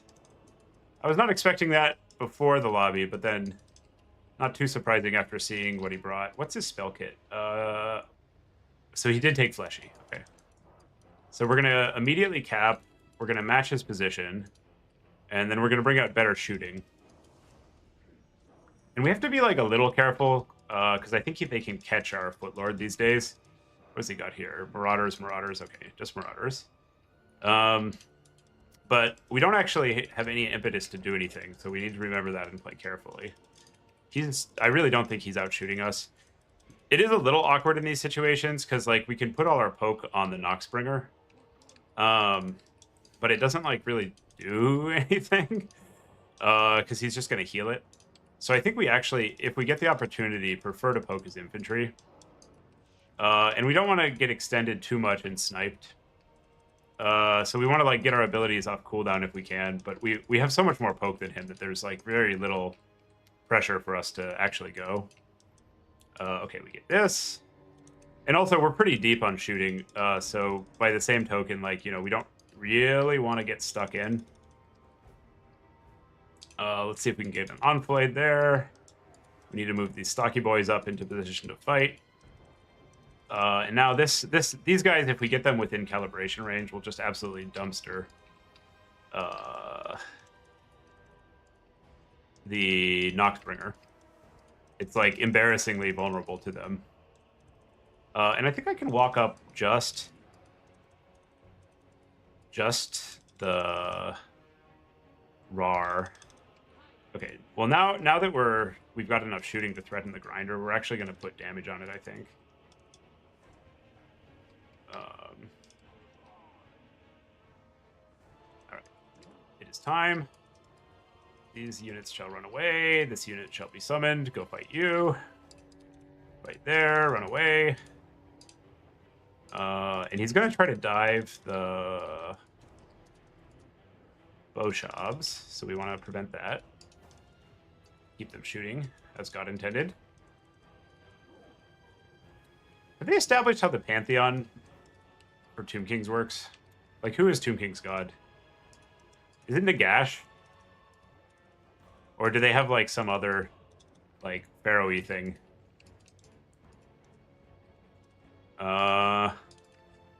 Get the cav out so we can screen. Get those out of melee. They don't want to be in melee very much. Run the skirm cav out. Get the Ushabti in. Shoot some stuff. Shoot some stuff. Good. Run you out. I think we want a catapult here soon.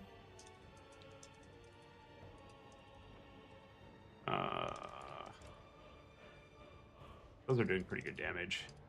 Also, the RAR is just absolutely mowing down all his shit. He's out of range, unfortunately. These will run away. Yeah, let's get the Screaming Skull ticking. He's just got so many units that are susceptible to it. You run in there. I guess shoot over there. It's kind of awkward. Run away. Are these expensive toads or cheap toads? Cheap toads. He's picking off our caster, which is a little bit unfortunate, but I don't think we're in a great position to do anything about it. So that's fine. Just run, I guess. If he gets it, it's cheap, so we'll resummon at some point. We need to protect that.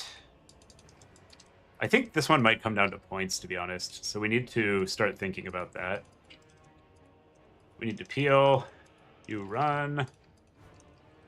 Run away. Don't get caught. Run away. Run away.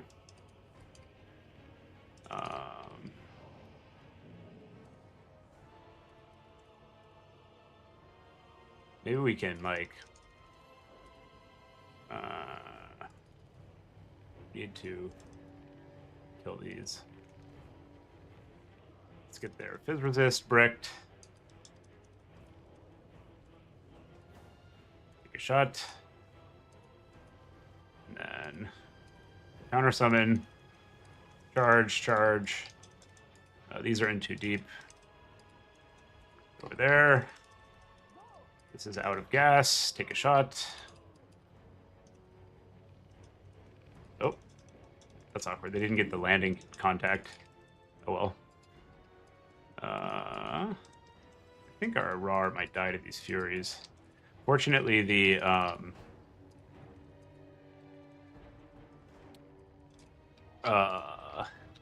RAR is busy kicking ass over there. The other RAR, the melee one. This is slow-mo chase. Plague toads, we can fight those. If the catapult lives, he's pretty fucked. I don't think it's going to, though.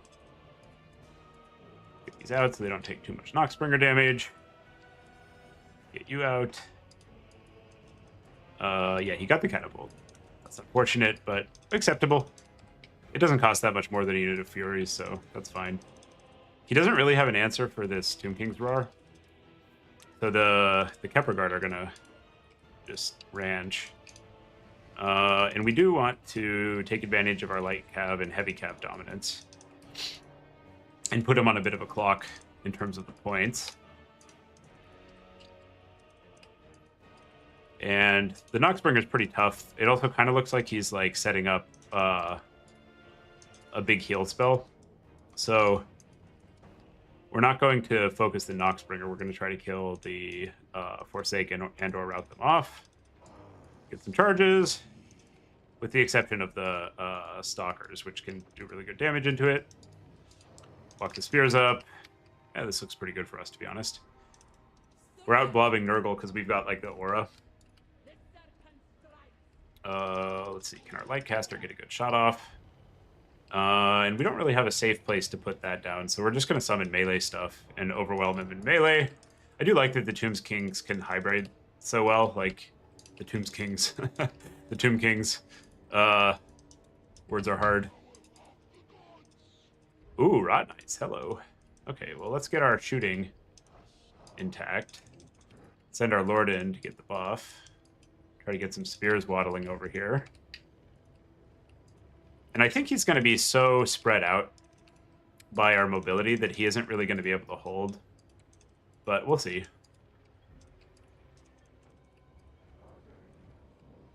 Like, if we just permacap the side objectives, even if he wins the center blob fight, I don't think he's going to have the late game. Because they just don't really have the tools to deal with that much mobility. And he's not going to be able to do enough DPS to grind through it all. So I think we've got him. And we just need to, like, avoid the Lord getting picked off. Well, it can't get away. He's faster than him. But, make sure that we reinforce this blob fight. And make sure to keep all of the side objectives. And we should be able to time him out over, like, a slow, grindy fight if that's what it comes down to. Normally, I wouldn't even worry about it, but he's got pretty good SE presence. Like, we're not going to necessarily even be able to kill through all these SEs. So we need to have, like, some kind of reasonable approach. These are sight obstructed, so they can't get damage off. Ooh, we got a rout on the Rot Knights. Okay, so now prime objective is just escort these off the battlefield.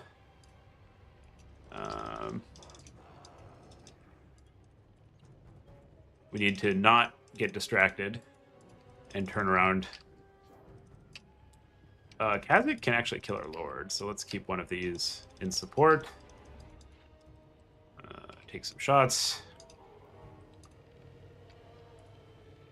Run some cav over.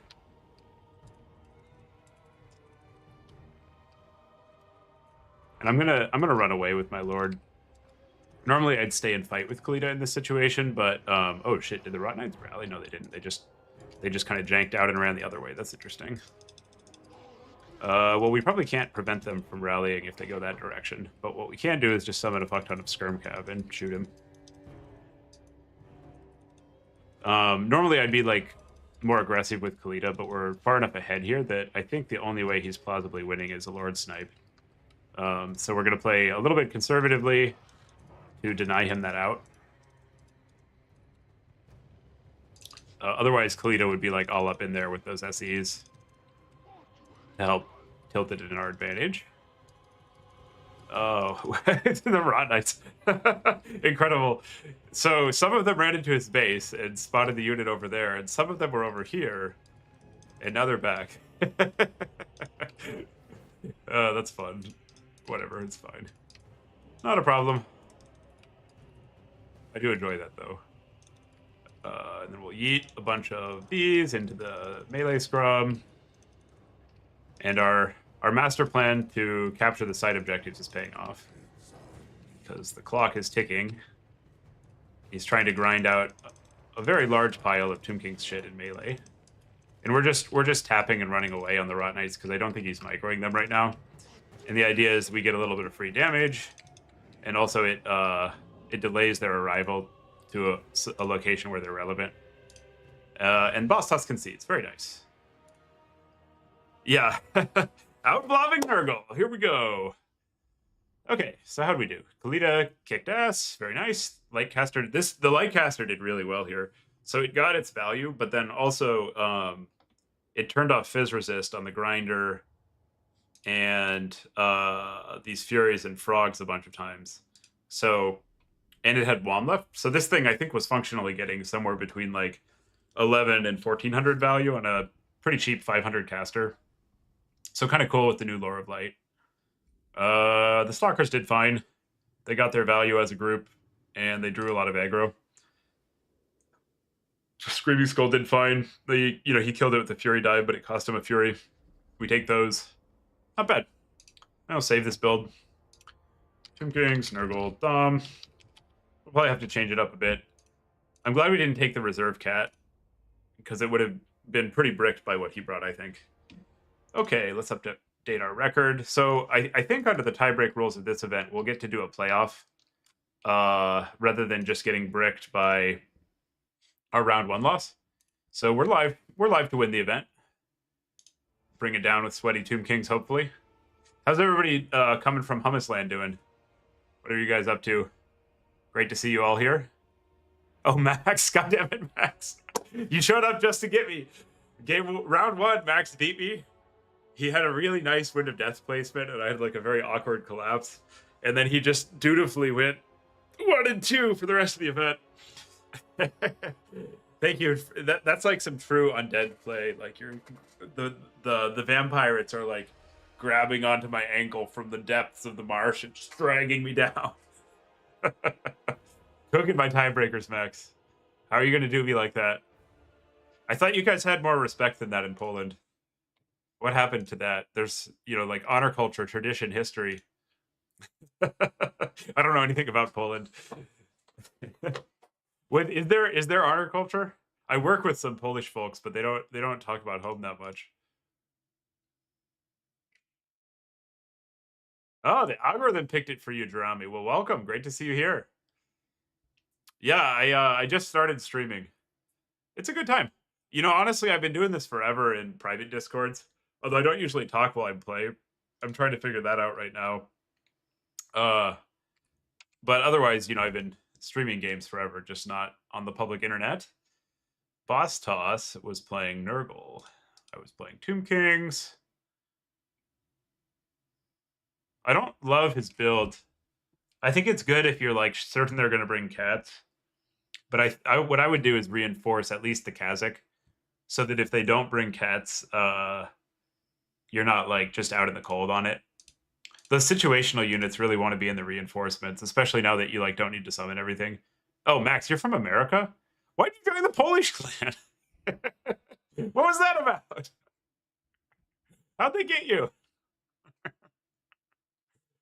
From America in the Polish clan. Okay. Okay, is that are you the only one?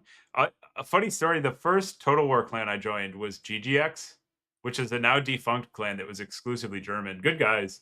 But I think they thought I was German because of my last name. And then when I joined the clan and they realized that I only speak English, it was like really awkward.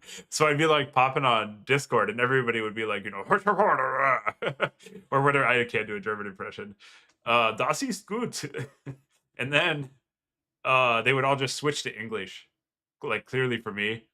But they didn't want to speak English. So I eventually left, and that's how I ended up in RTK. Hummus actually recruited me. Hummus was once one of us. Tomb Kings. Submit. Now we got to figure out how the tiebreaker situation is going to shake out. So whoever wins, we're going to get another 3-1 from this, I think, probably. Although somehow, what the fuck? Where's Berserk? Oh, Berserk is 3-0 already. Or I see. So these guys, they're not going to jump. And Navigator and Iceman, one of them will jump. So this is going to come down to, well, actually, if Nav wins, I might be in the clear. But I think the tournament breaks are actually we play for it. We play for the marbles, which you like to see. So I think we're cooking. All maps tiebreakers will be determined by either an additional round of play or a death match, depending on the number needed. Excellent. I see. So if it's just like one, we play a heads up. We'll put on a show for you guys. They asked nicely. Man, I should try that.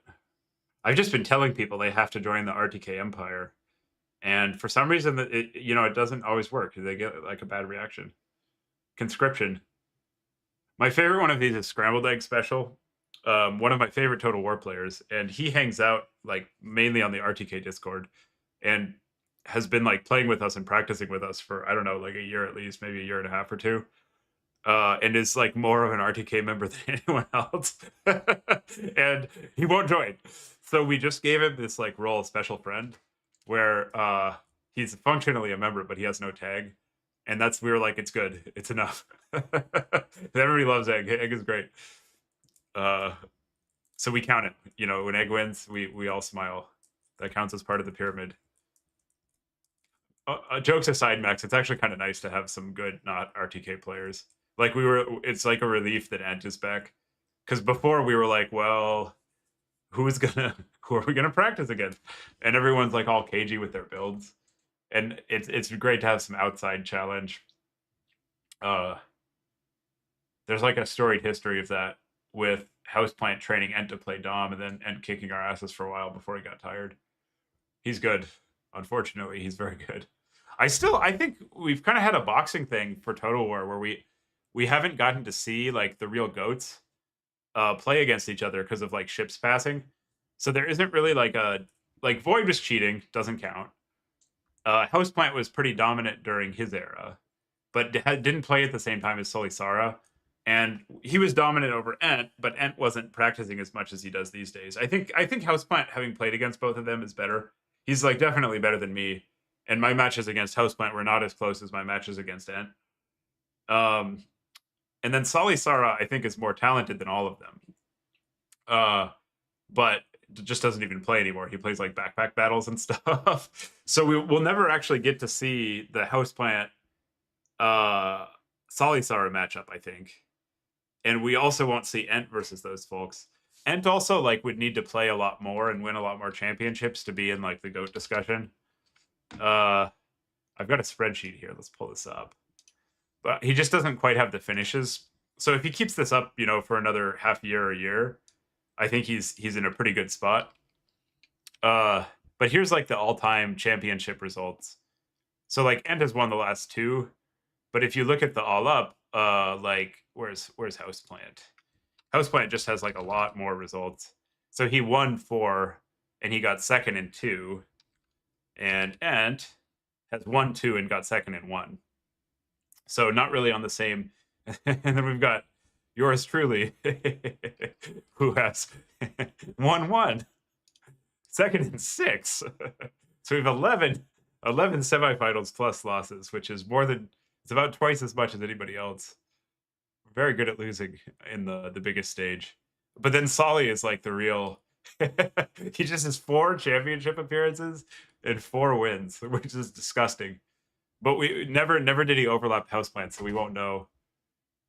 Yeah, the RTK ODM matchup is a tough one because we both want to play a lot of our roster, and neither of us has enough of the other format. Actually, RTK probably has enough land battlers. We could easily do like an all land battle war, which is we often do that. But the problem is the only reason we do clan wars is to like have fun and get the roster to play. And ODM won't run enough Dom players for us to play like a large portion of our clan. So we usually will like talk about it and be like, oh, good talk, never mind. Alfred is also uncompromising. He's like a negotiator in the style of the French, so he comes out and he says no 5 times. And then maybe some compromise if you're lucky and it's Tuesday or whatever. So I think it would be a lot of fun. We should do it, but there's just like not enough active ODM players for it to really work, I think. I think even our land battle squad might be bigger, even though people aren't like grinding VL. There's actually like a lot of land battlers lurking in RTK who are still playing the game. The ODM land battle squad is probably better. Although I'd switch over to land battles, so it would be like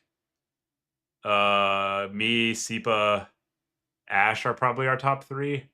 Not in that order. So Sipa loses to Alfred, and then me and Ash play against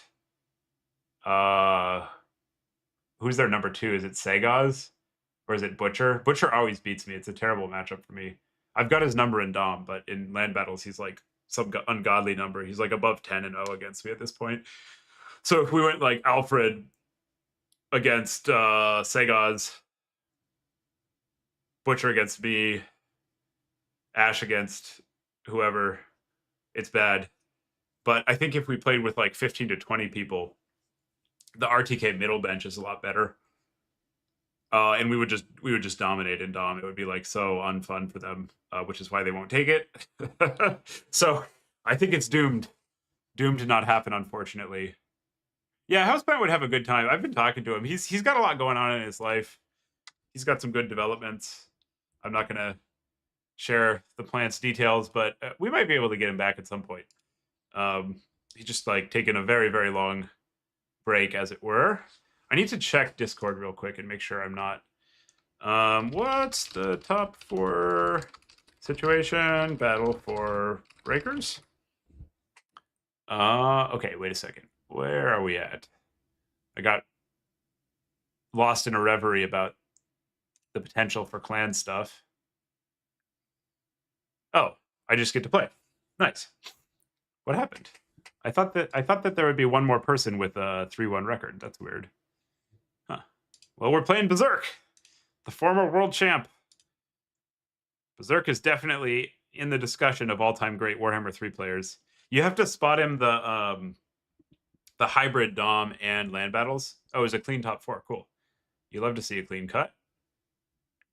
Oh, Navigator, my boy, got me in. Nice. By winning and preventing whoever had the better breaks. All right. Well, we'll fight Berserk. Cool. I have a very good record against Berserk and Dom, and a very, very, very, very bad record against him in land battles. I haven't seen him play in Dom in a while. Looks like he's been kind of active this season. Berserk. Hello, sir. TK today. How about you? Let's see. What are we doing map-wise? We got some maps. We got some tournament maps. Oh, he's playing Wood Elves. Okay. This is a good matchup. Pretty meta. Boss Toss SFT, top 4. Chateau, Imperial, Ambush, Jade Tomb. Okay. Who gets the map ban first? I do. Let's ban. Huh. Let's ban. Which one is Imperial Ambush? So we don't want a good shooting map here. And Berserk does. I think this is probably the best shooting map. Let's ban Imperial Ambush. Tomb Kings. Berserk is good. Yes, he is. Oh, those were the round 5 maps I see. Berserk got me. Semifinals. I see. So we have Talabheim, Valley of Lies, Decrepit Moor. Which one is Valley of Lies? I don't know that map. Valley of Lies. Oh. This is like a big-ass flat map. All right. It's a pretty good shooting map. Valley of Lies, Decrepit Moor. Oh, that's not a Decrepit Moor is bad for us. Okay, let's ban that one. Ban Decrepit Moor.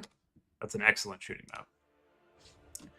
And I think we're gonna try Usarians is killer against Wood Elves, but I want to try the light spam because of the passive change. So we'll give it a shot. I think the passive is really, really, really good into Wood Elves, to be honest. Like they depend so much on their Fizz resist to function.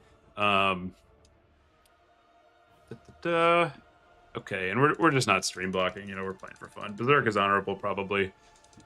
Don't need to worry about it. Pushy, pushy, push. Take the push units. And Berserk is like just a cavalry savant. We have to be a little cognizant of that. Man, I kind of want like one great bow to back up my push, but I think the screaming skulls are better. So we probably want those all up. Let's see what Berserk does with his bands. Okay, so we're playing on Road to Talabheim. Good stuff, a classic. Road to Talabheim. And I do like Archer Chariots here quite a bit. It's a little awkward because there's like some chance Berserk just goes balls deep on some like crazy kite plan. So we want like a little bit of skirm. These are no good against their kite infantry, but they're pretty good in the like cav fight against wood elves, I think. And we can take a couple Nehekara warriors, even though they're easy to shoot. You can sort of like hang them out in the back. And they trade really well into dryads and such. Okay, so we take just a tiny bit of cav. We take the hardest to kill lord we can find, which is this one. And just naked. Although I guess cheap chariot is probably worth it, to be honest. I was trying it earlier and it got like okay, not great damage. So at some point it becomes a mistake. Like we've we've taken too much on the lord. And we're like overly attached to the light caster. I guess the other thing we could do is Kalita, but that's very awkward if he breaks out Waystalkers.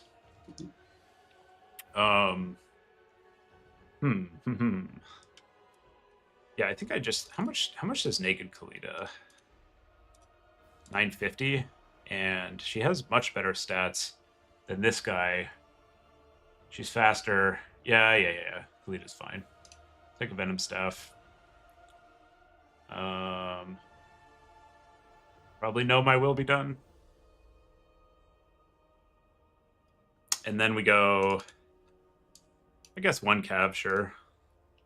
Just dogpiling cav. The Screaming Skulls are like the blind. Yeah, I like Jerem. I like that. Yeah, the light caster I think is pretty good. Although to be honest, I'm experimenting a little bit, so we'll see.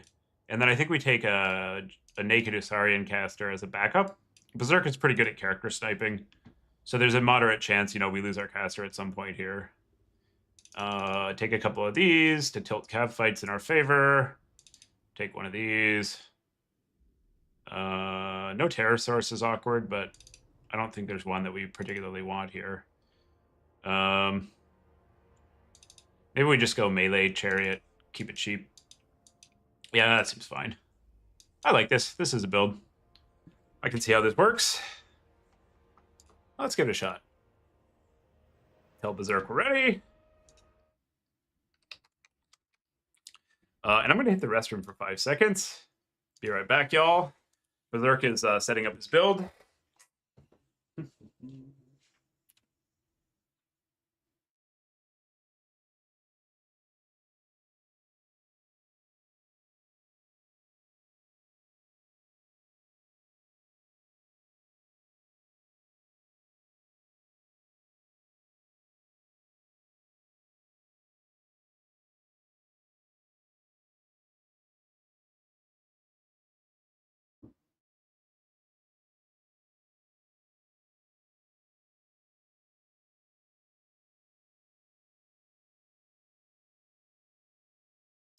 Okay, we're back. Yeah, the chariots are really good. Against a weaker player, to be honest, I would like load up on them. Berserk is such a boss. The dude is, you know what? Let's not play scared. I'm actually convinced. Berserk is so fucking good that I'm like, can I actually bring all these chariots? But like, you don't want to overcredit your opponents. Let's take them. We'll lose. We'll learn. It's fine. He's just a very... Oh, hi, dog. Hello. I felt a very cold nose on my foot. Actually, I might not have the micro to run multiple chariots against Berserk. I'll take some shops. 2 is fine. 2 is fine. Yeah, this is good. This build is balanced. It can work. Ready.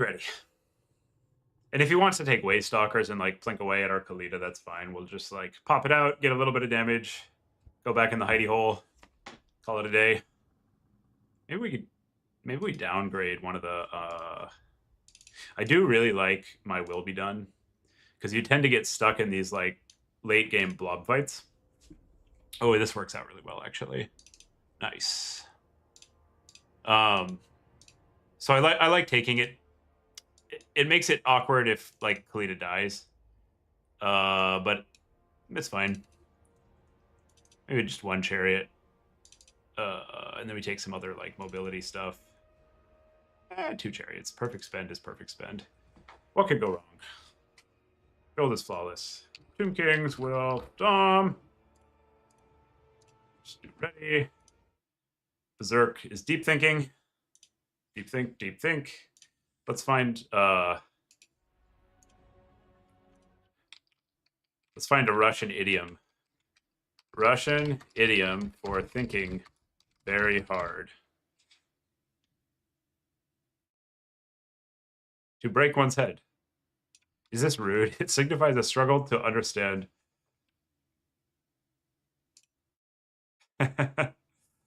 Yeah, sure, we'll send that over.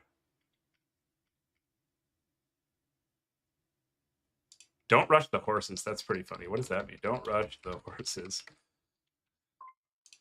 That's better. Hold your horses. Don't. Okay.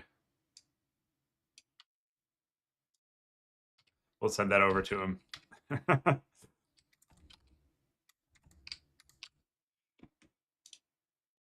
The sarcastic idioms are a little better than the literal ones. Got to hit him with the Russian.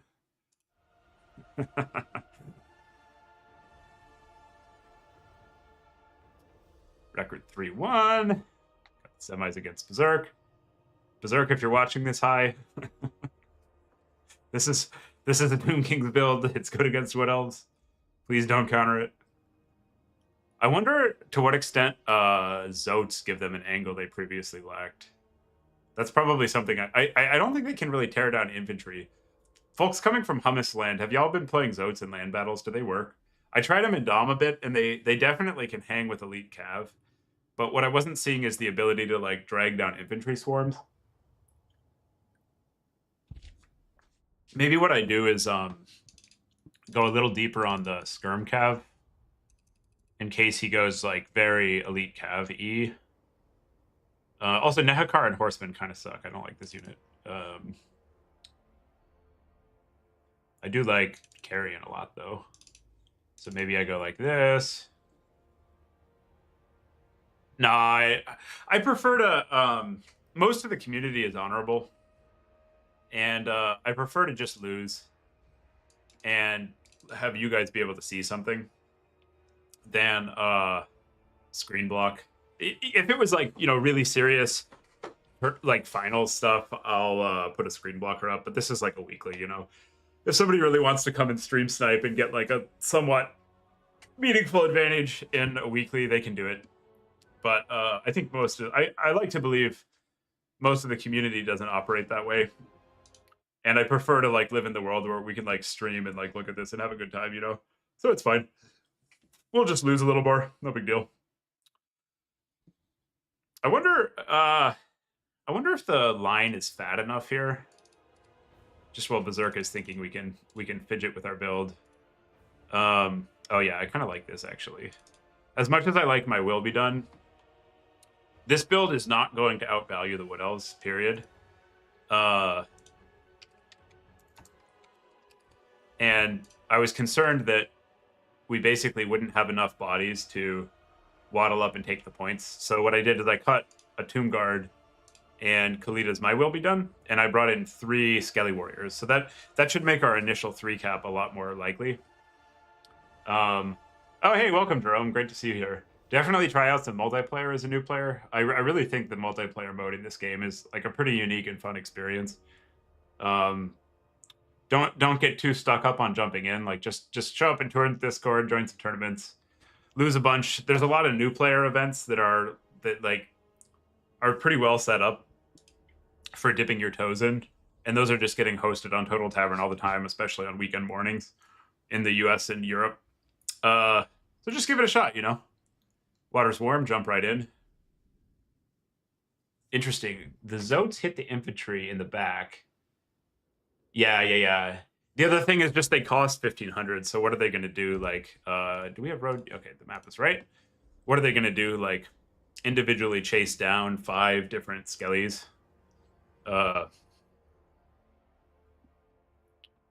So do we think Berserk went tall? Is the first question. Also, he has like an insanely good ability to pick out heroes and lords, and also is like very, very attentive to that. That and I think getting good cav engagements are the things Berserk most excels at. His cav play is probably the best in the game, maybe worse than Solly's. Solly had the ability to micro cav. I'm just just constantly glazing Solly over here. He had the ability to micro a lot of cav while making the decision trees that you needed to in Dom, which is pretty hard to do. But Berserk, I think, has like essentially the best, like more constrained environment micro you're gonna see. So like in a land battle with like fewer things going on, Berserk is the best cav micro for sure. I think some players like Alfred will show up with better strategies, and play the draft and like the outside of the game. You know, Alfred will like not play public games for like an entire season and then show up in a championship. But Berserk has better micro, having played against both a good amount. All right. Did we put the Tomb Guard in the right position? So these guys want to be not the first line so that they get shot less. Put the spears on the outside. Make sure there's some Tomb Guard in key positions, and then we'll stagger these little fuckers back. Maybe even waddle up in the woods so they're harder to. Oh, and we wanna overload the. We want to overload spears near Berserk's Vanguard, I think, because he's gonna use that. Okay, so basically we want to load in, see what he's got, and then make an audible on like how fast we're gonna push. And basically, like if we have time, we want to use it because we're gonna outshoot him. But if we don't have time, we can just push, cap, and win. And it looks like he went for like a Glade Guard 20 stack type build. So we can get a good eyeball of that pretty fast. Oh, what the fuck? Where are the units? Is he just like a bunch of stocked? Why does he have 15 units and I don't see any? Are they all in the bushes? What is going on? Well, I'm gonna push. And we'll find out. Did he just go like all stocked archers? This dog is like not happy right now. This is pretty interesting. Okay, what do we got? Glade Rider spears. What the fuck is Berserk doing? Guys, I'm confused. I'm gonna move my things that are snipeable back. What is he? Are they just like on the very back of the map? I'm not. My brain is not processing what's going on. Are a bunch of cav gonna come out of the woods? What's happening? Stream. What's happening? Where is Berserk? Okay. He's got horse archers. All right. All right. Well, that's not gonna work. That's not gonna work. This seems like a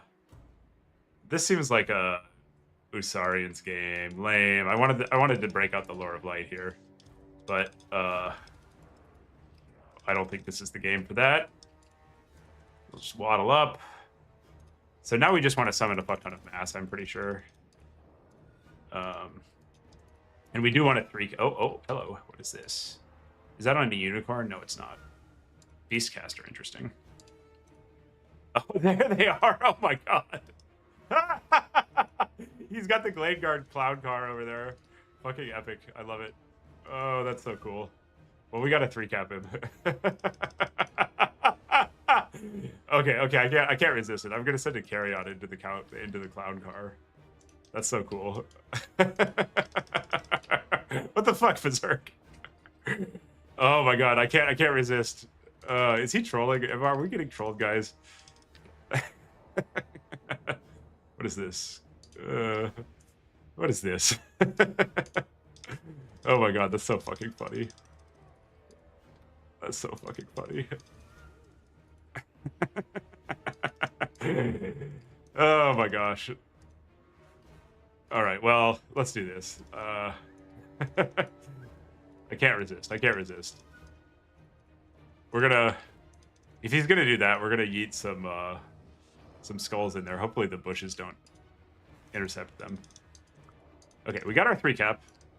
So now this is such a weird fucking game. Now we need to like aggressively position infantry to maintain the 3 cap. God, fucking Berserk. It's such a character. One thing I like about this player is that number 1, they're like very serious and good, and number 2, they like will 100% troll sometimes, which like I can't interpret this as anything but trolling. You know, I'll ask him afterwards. I think he's fucking around, which I respect that. I respect that. If he wants to push up here, he can. We're gonna get some guys in there. So I think we want spears on the left with like 1 infantry unit, and then we want to bring the rest of our infantry over because he's like going to be so bottle. Is this a summon? Interesting. Okay. He's going to be so bottlenecked over here trying to get through all our chaff. And Kalita needs to fight there. This will fight the eagle. Decrew and run. These will go in over there. Get out of range. Try to get a good spell off. And Kalita should fuck up this hero.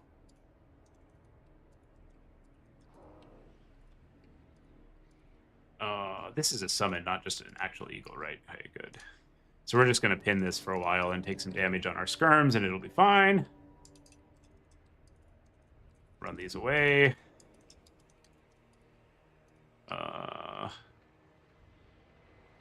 Get a nice summon off on his back line. This can start coming back because that eagle's going to unsummon in a second.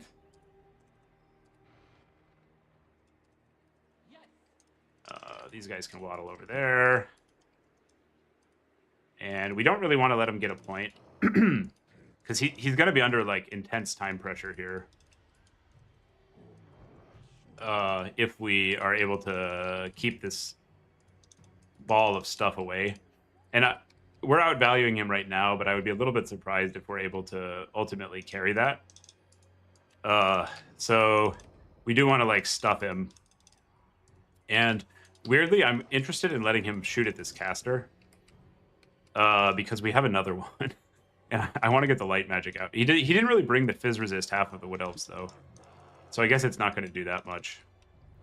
Let's try to finish off this guy. Run that in there. You go in there. Get those guys up. Clicking on the ground already is such a funny thing in this game. And it's time for Chariot, actually. He doesn't have enough mass to stop this.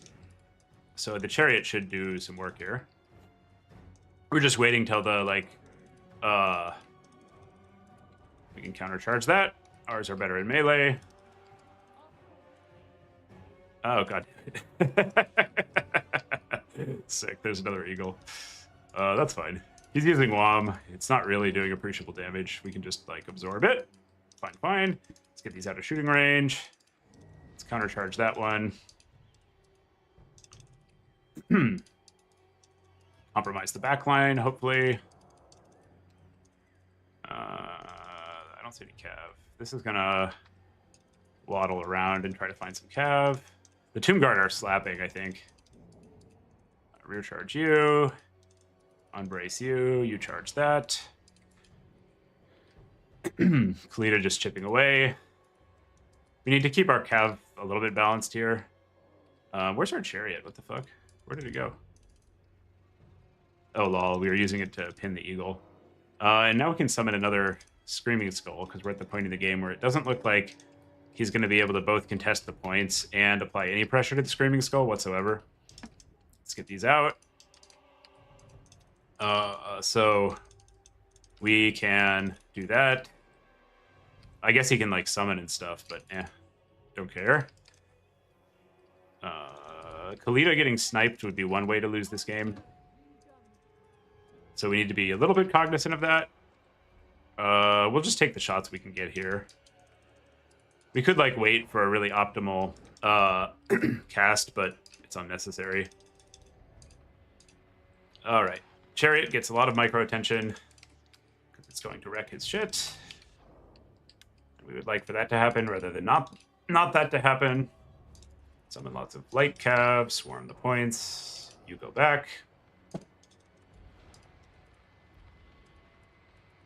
And I actually think... oh god, there's too many Tomb Kings.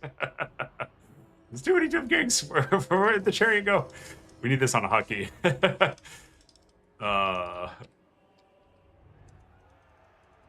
actually think we want to bombing run the infantry, not the other stuff. Here, route that to mid, because he's trying to get mid. And the reason is that the window of opportunity for Berserk to remain in this game is closing. Here, get some leadership bombs off there. Cycle those out. You go get those. More cav. Everybody go in. So I want to pressure this middle point more than I want to take out all the range, basically, because he's like so close to losing right now. And so if he doesn't capture multiple points pretty soon, his goose is cooked. And also we've got these Screaming Skulls yeeting shots in, so I think we actually here, we'll get that off. And then just summon the other caster probably. No, it's just Cav Party. We got most of our WOM down, so we're not actually, like, in any real dire need of WOM. Interesting that he's getting our save point. Just wipe a bunch of infantry. You do you. I think the Tomb Guard should carry there, but I'm not 100% on that, actually. The other thing is just, like, all of this shit is going to rout when the Screaming Skull projectiles, like, get in a little bit more. So I think we can just, like, flood the zone with Cav and get some chain routes, and that should cook him up. Cook him up nice.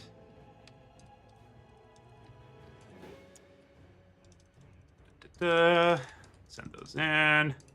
Okay, so we got mid. Now we can send the chariot and stuff over. He's going over there, but it's just, like, way too late. And yeah, let's just blob a bunch of cap weight over here, because he's going to have to fully focus on the other side. And by the time he gets that, if he even somehow does, we'll have recapped here, and that'll be the game.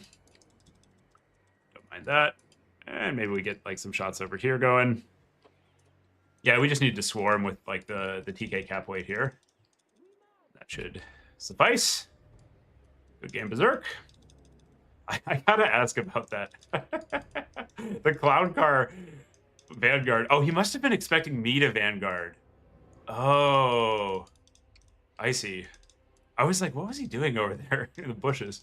That would have been sick, actually. If I put my Skirm Cav forward, I would do that if I had more Skirm Cav, actually. He would have just immediately picked off 2 Skirm Cav. I didn't even think about that. That's so funny. But I only had 2, so I didn't Vanguard. All right, we got the semis team. Say GG to Berserk.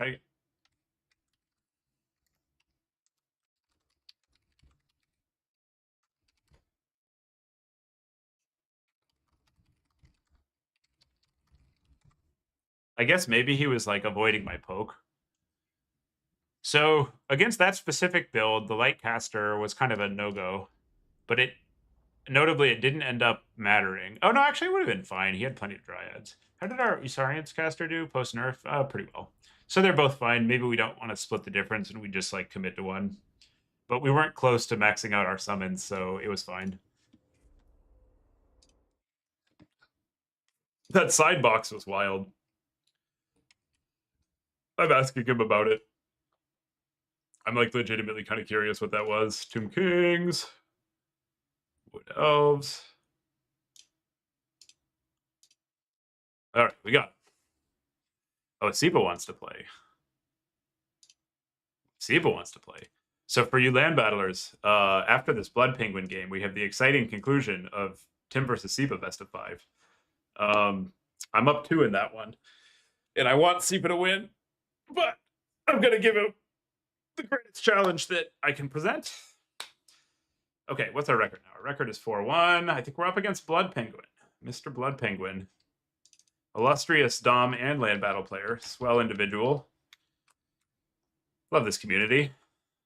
A lot of great folks. All right, what did you play, Blood Penguin? The finals is Whirling Maelstrom, Road to Talabheim, or East Isle Colony. Blood Penguin. Hello, sir.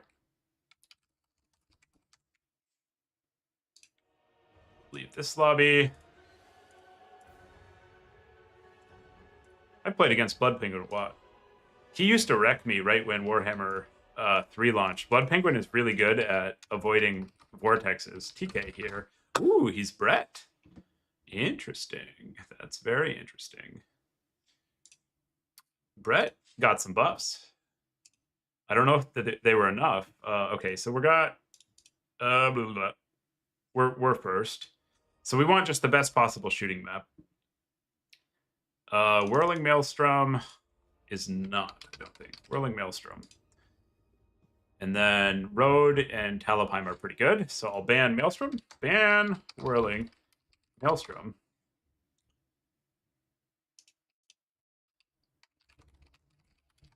Finishing tourney finals done in like 20. So I'm gonna do a best of 5 on stream against Sipa right after this, I guess. Just coordinating that with Sipa. Chat, I need to go to the restroom and refill my coffee. Think about how the hell we beat Brett. I haven't played against Brett in a very long time, especially for you land battlers. I know you degenerates play TK Brett. I want to come back and see like the giant brain stuff from you. So I'll be back in 2 minutes, and then I'll give you all a report card on whether or not you figured this out for me. Because I don't know what I'm supposed to do. I have no idea. Is it Bone Giant? Is it Bone Giant?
You guys figure it out? Blessing of the lady on everything.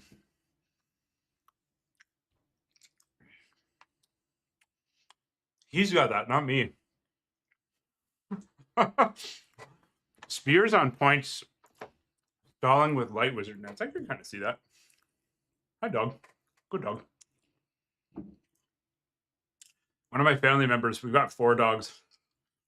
They want to bring a Bernese mountain dog, sheepdog over with a puppy at 3 o'clock. So I have to decide if I want 5 dogs. I probably can't watch the puppy if I'm playing Sipa. It's a difficult hybrid activity. Okay. Well, Chad, I want you to all know that your analysis is worthless and it didn't help. Jiremi, you get a B+ for trying. Everybody else, I expected better, chat. So here's what we're going to do. We're going to ban the maps. Sipa's worried about a 3-0.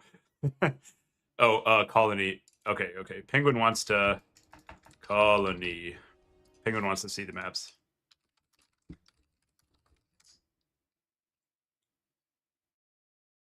All right, I'm putting the maps up. I don't think the halberds are good enough. Is that true? Are they? I feel like they're not that good.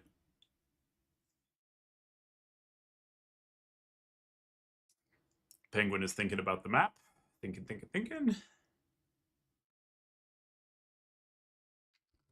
He wants to switch his ban. Not a problem.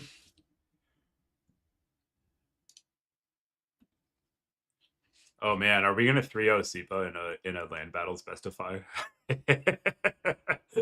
I'm basically Alfred. Pretty much. There's no difference. The numbers don't lie. That's the bottom line. I really want Sipa to get the reverse 3-0. Maybe we should take meme builds. I don't like that though. I like when you're playing against your teammates, you got to make them win. This play, okay, so ban. Oh, I see. I banned first. So he wants to play on road. Okay, road to Talabheim. Yeah, that's a good map. We like that map. Road to Talabheim. It's a balanced map. Multiple styles work. Okay, so what the fuck are we doing against Brett? Their peasants are going to run for the hills in response to any kind of catapult fire. So I like that. Definitely 5 spears, no doubt about that. I think this is probably an Usarian's matchup. They don't really have that much fizz resist. It would be hilarious against the Green Knight. Maybe we bring like a reserve caster with Lore of Light in case they rock the Green Knight. That actually doesn't sound crazy. Because the Green Knight is such a menace. So what we'll do is and then we just won't summon this because Tomb Kings, if it's not good. Questing Knights are a big issue still, I think. So what is our... They don't have a great... they're faster than these, actually. Interesting. I think I think Stalkers are still going to be pretty good. They don't have like the best units for diving these guys. And we're going to want 2 of these to go exert zone control. And then the question is just like, yeah, probably Chosen. It's hard to argue with Chosen. Unit's good. And then what other infantry do we want? They did buff their melee push, so that's a little bit scary. But probably not that scary, to be honest. We could also take like a Necro Halb.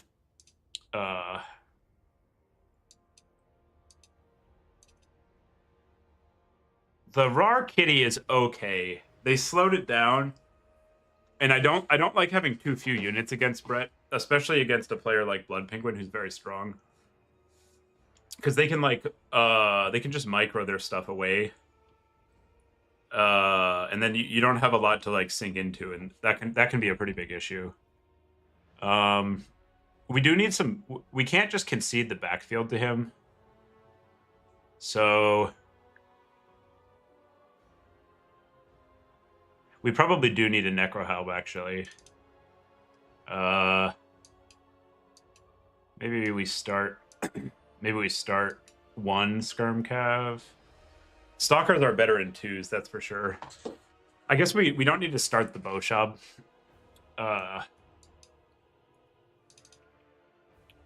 We don't need to start the Bowshab. Well, Stalkers... If 2 Stalkers are good, what about 3?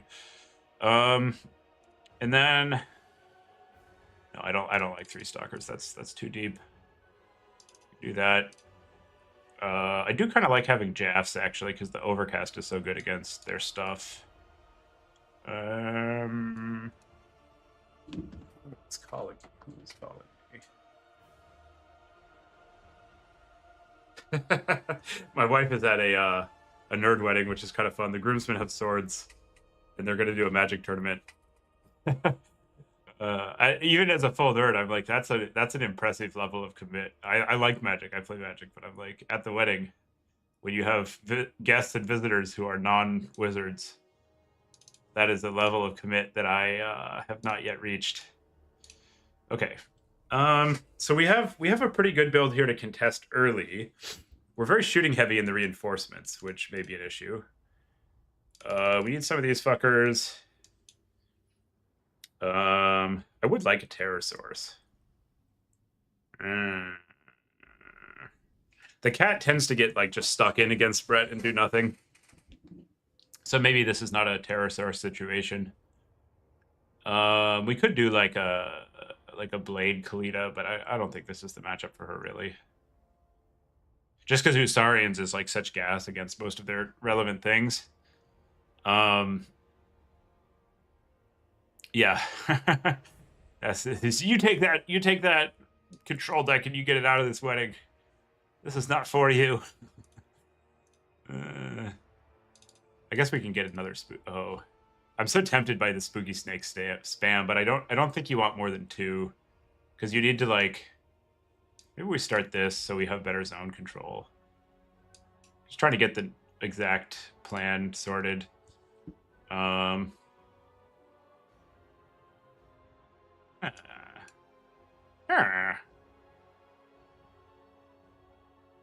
Just having a little bit of point pressure early is very good because it prevents us from getting like so far behind on the points that we can't win.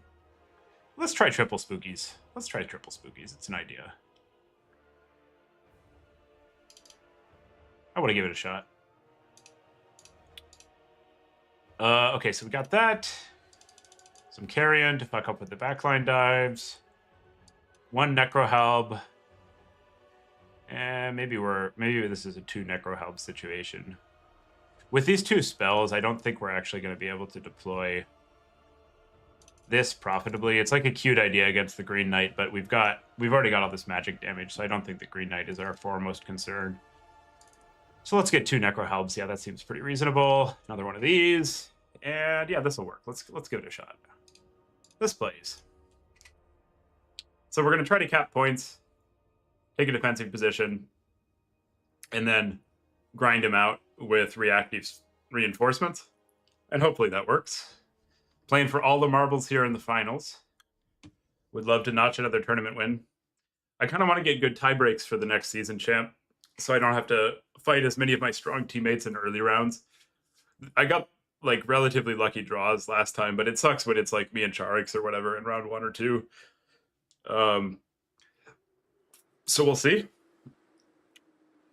Also, it means I get to play against Ent later. He's had my number lately. Fully a professional, very good at the game. All right, we got Blood Penguin here now, though. What do you think he took? What does Brett do here? I have no idea. I presume a bunch of questing knights just because they got buffed. But I don't have the faintest idea what like a Brett build is these days. Huh. There's a loud pop outside. Guess leftover fireworks. Okay. These go here.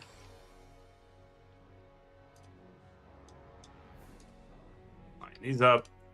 And we need to remember, if we summon the Screaming Skull here, it tends to get fire obstructed. So we need to put it in a position where it'll actually be able to shoot and not suck. And we'll pre-position like a relatively defensive setup. Like we want to get our safe point and then poke him a lot. Yeah, BP's great. Great community presence. Very skilled player. I have no bad things to say about Mr. Penguin. Let's get the spookies in position. And we want these guys to be in like a pretty good firing arc with each other so that if he dives one, the others can pick off the diver. So we're going to play like a pretty tight formation with these, I think. Okay. And then this one wants to go up as far as possible. And I think that's a game plan. And he went pretty tall for Brett. That's notable. All right. GLHF, Mr. Penguin. Here we go. How will the spooky snakes do? Okay. So he's got a Fae, Errant Knights, a Paladin, and then a bunch of Knights of the Realm, 2 Paladins, and some Grail Knights on the left. So the Grail Knights will be our priority. He took Regrowth, okay. And Fae actually takes a lot of damage from Skirmkev, so...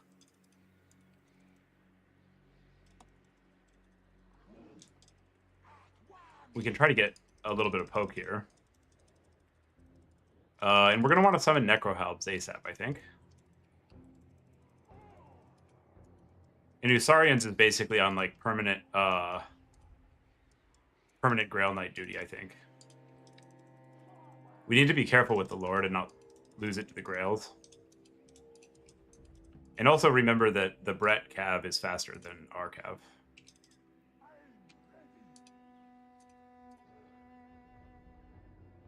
Oh, he's going. Holy shit.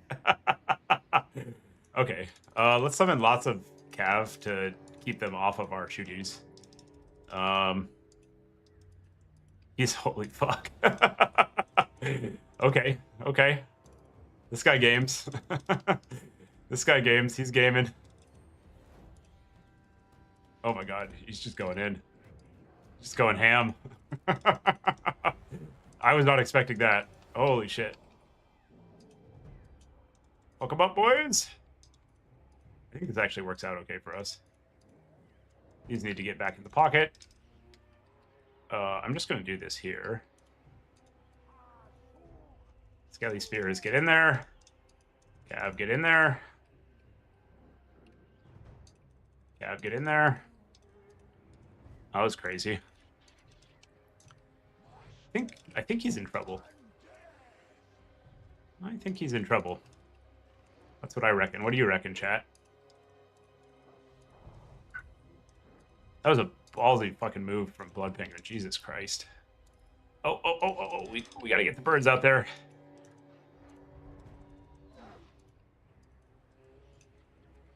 The reason we want to get the birds out there is if these Grails don't rally, the game is over. So we want to just dogpile the Grails and make sure that doesn't happen. And we need to be a little bit cognizant of the points, given that he's stuffed us here. He can definitely win that way. It's hard, but possible. Okay, so we got the Grails. Now our priority, we're so far ahead in the value game that our priority is pretty much exclusively to get the points. Like, we need to focus on the fight a little bit, but realistically, like, he's donezo on the fight. So we should try to get infantry pushing. We should contest multiple points because he can't hold all of these. And just, plan our game around that to the maximum extent possible. Okay, we got the Grails. Good shit, good shit.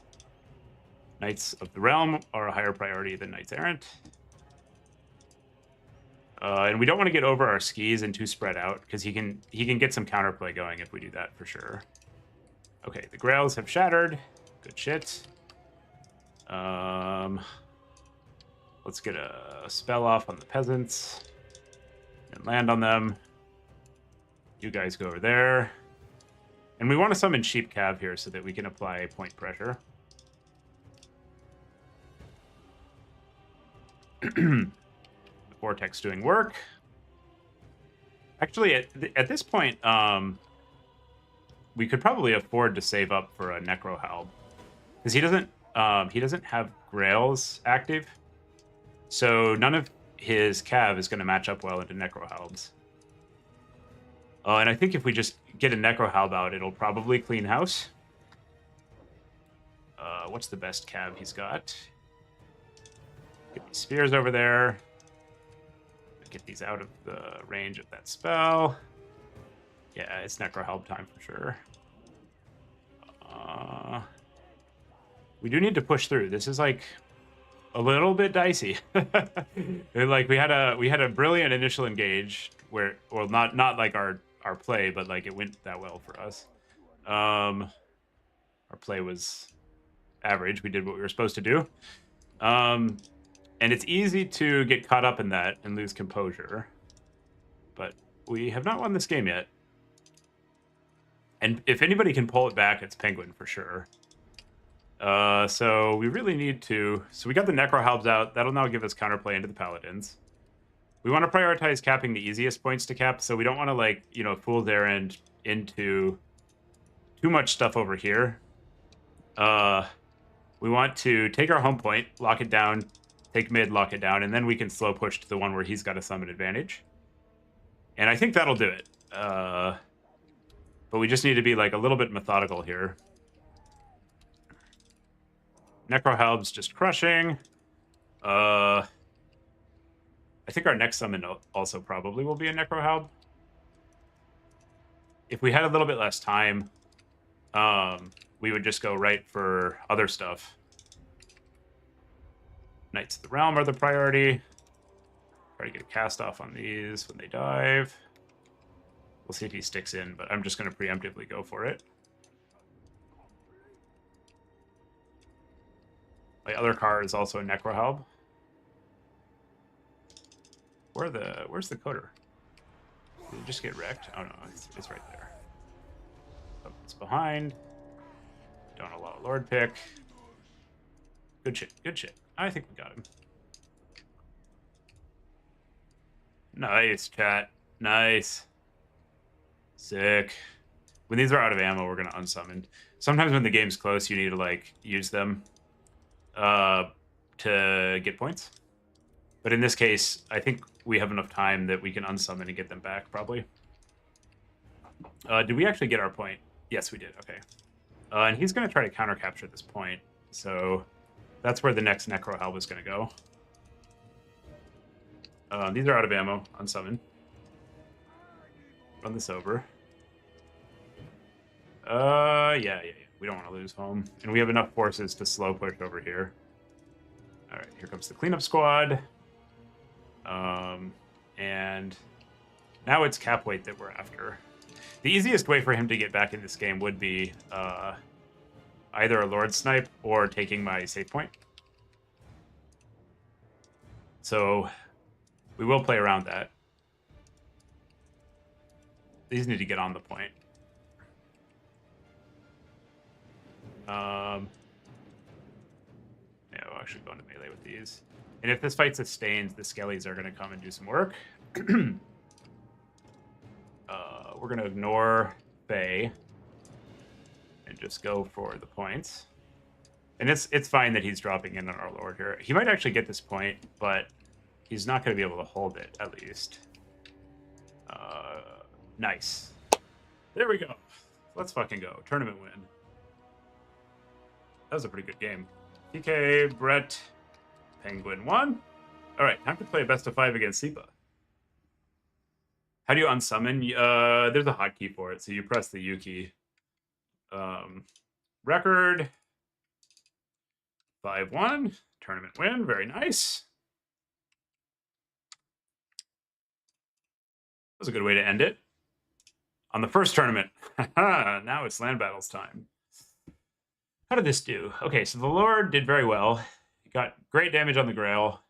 The Chosen also did exceptionally. And then the Spooky Snakes were pretty good. They were like still healthy, getting their value. Zoning out Brett stuff. The Helbs didn't have time to clean up, but they would have, I think. Basically, once the Grail Knight was down, there was just like nothing left to contest Necro Helbs. Because they can opener the Knights of the Realm. So that does it. RTK Supremacy, yeah. Go RTK. Um,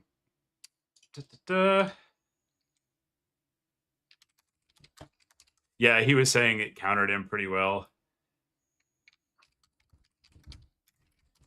Fourth on it on stream.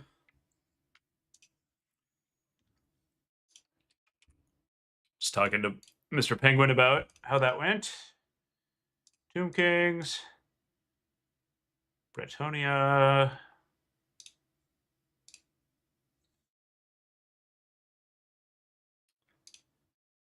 Here, we'll send Blood Penguin the stream so he can watch that. He's just asking about it. Live. Get shareable link. Okay. How do we play land battles? We got to do this against Mr. Sipa. I need you land battlers to help carry me here. So we need to go 1 and 2 to beat Sipa in this best of 5. We're starting 2 games up. Sipa needs to 3-0. So we got 3 chances. So actually, let's update the record. Because now we're done with that tournament. BO5, B Sipa, 2-0.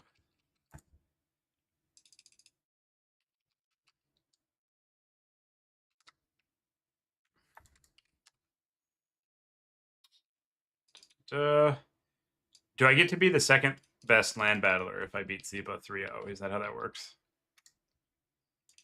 I think it is.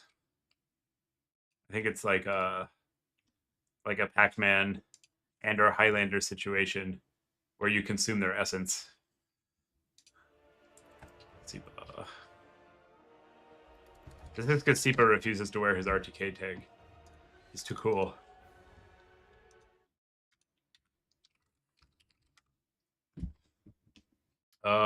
What's happened in this best of 5 so far? So I beat Sipa. I think the global bans are Dwarves, Empire, Chaos Dwarves, Ogres. Let's see. Dwarf, Empire, CD, OG band. We played Skaven, Corn, and Beastmen, High Elves.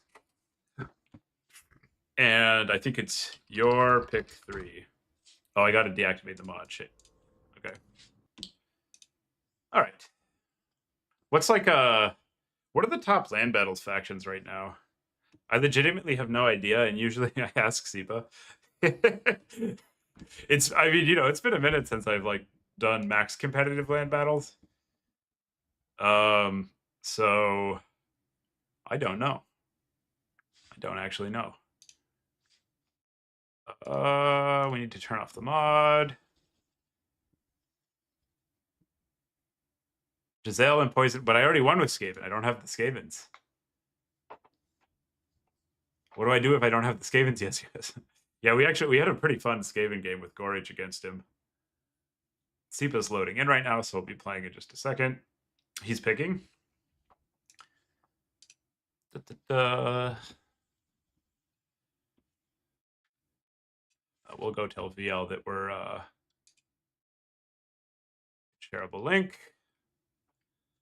That we're fighting Sipa in a best of 5.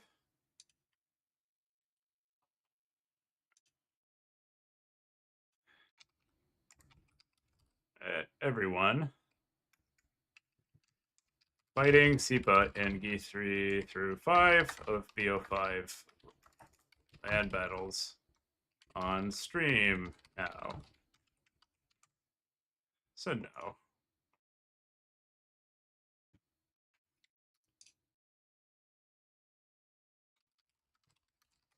Penguin wishes good luck against Sipa. Everybody wants Sipa to lose. You know, that's kind of the mood. We love Sipa. We hate Sipa. We have complex feelings about Sipa. Land battles.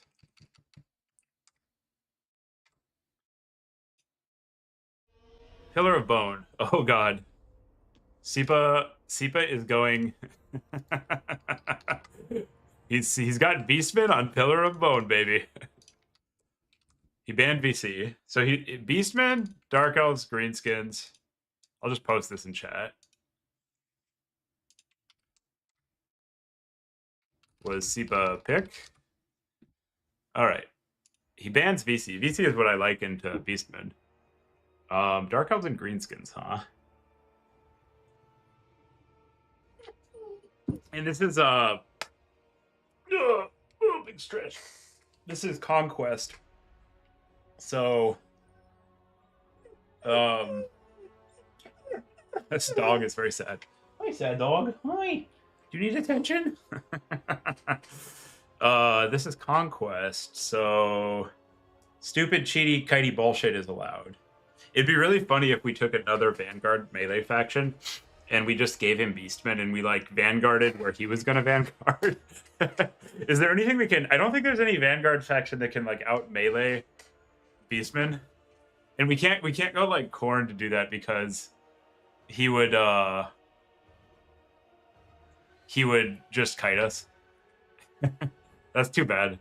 It would be really funny if we went all Vanguard Wood Elves, and we just Vanguarded where his Vanguard spot would be, and we just clubbed. We like seal clubbed him. I wonder, do we have a?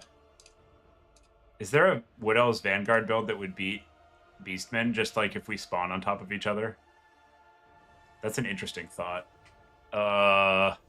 So I could go like a bunch of Wildwoods. No, I don't think this works. Wild Riders. Dryads. This would be pretty fucking funny. And then like Dryka. And then we just like, I know Sipa's gonna go for the damn Pillar of Bone Vanguard. If he didn't, that would be also really funny. And then we go like maybe like a tiny bit of shooting. That would be so fucking funny. Yeah, it's a tiny map. Well, what I would be doing is I'd be like just deploying explicitly into Sipa's rush. And just trying to like, you know, get him. We could also do some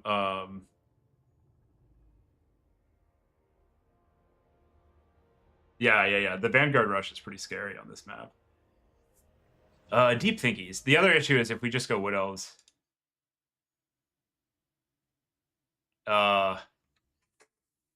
Then he might just not take Beastman. What beats Beastman? Tomb King? Does Tomb King's beat Beastman? I don't think it does. Norska does, right? Norska's good at the Beastman. I don't know these land battle factions. What is this? I know Sipa's Dark Elves is scary. We've used our Beastman. We've used our Skaven. Slanesh is up. Slanesh is supposed to kind of seal club. I'm gonna try. I think Greenskins beats Wood Elves. Let's try Wood Elves. Let's try Wood Elves ban Dark Elves. I'm only doing this. I think number one, it's like a reasonable strategic play. And number two, it would be so fucking funny. So I have to do it. Or can I take Dearth Dad? How's Dearth Dad here? Does he have Vanguard? I don't think he does. No, he doesn't. Oh, he does. He does. Okay. Oh my god, this is going to be really funny if it works. Oh, this is a fun concept.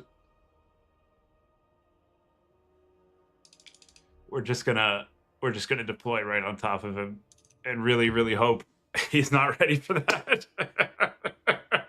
Because this is such a gambit. Because if he goes for like a balanced like Ungor Raiders and stuff shooting build. Oh damn it! He went for greenskins. Shit. All right. Well, that's a bummer. Okay. Fine, Sipa. Be that way. Okay, what are we doing now? Well, that kind of shits on our plan there. I think we still want Dearth Daddy. And we take one of these guys.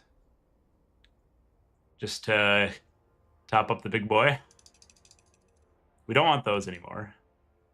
And we gotta shoot him, unfortunately.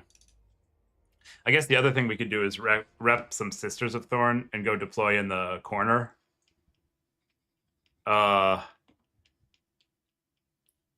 Yeah, sure. We'll take one. Oh, but he can take the Rampagey Lord guy, which is a bit of an issue. And we'll take some Lost Sylvans, sure. Some Scary Cav, spooky. Maybe a Zote. The Zote boat.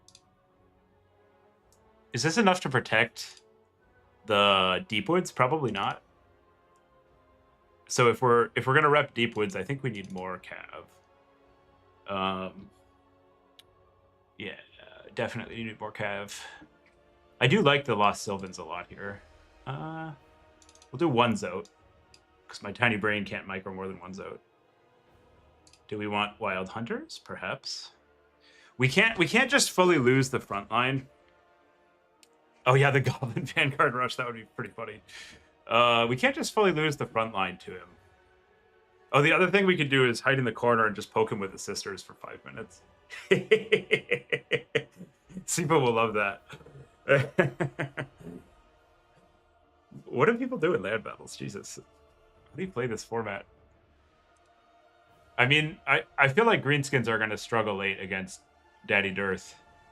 The Girth Dearth, if you will. So perhaps we just send it with him. And maybe like a little bit of melee stuff. His front line is gonna dumpster us so hard. So the question is, what are we doing about that? I kind of like a tree blob here. We'll heal Dorthu. Maybe we'll get a fight in the woods. Yeah, I like this concept. And then we'll just try to protect two guys that we poke him gently with these. I seem to recall you're supposed to take some number of war dancers here. Oh yeah, Sipa loves the shit out of the greenskins chariots. I need to remember that. He's like chariot stand #1. I also wonder if Deepwoods are not quite what we want. Land battles is hard, guys. Yeah, we'll try this. Yeah, boar boys. Them boar boyos. Definitely.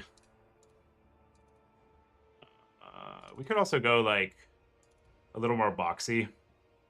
Take like some Hegbanes or like some Starfires.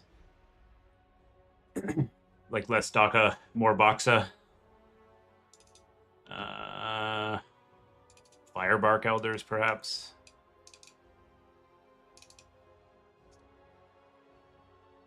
We need to be ready for Sipa's marquee signature chariot spam, which he loves.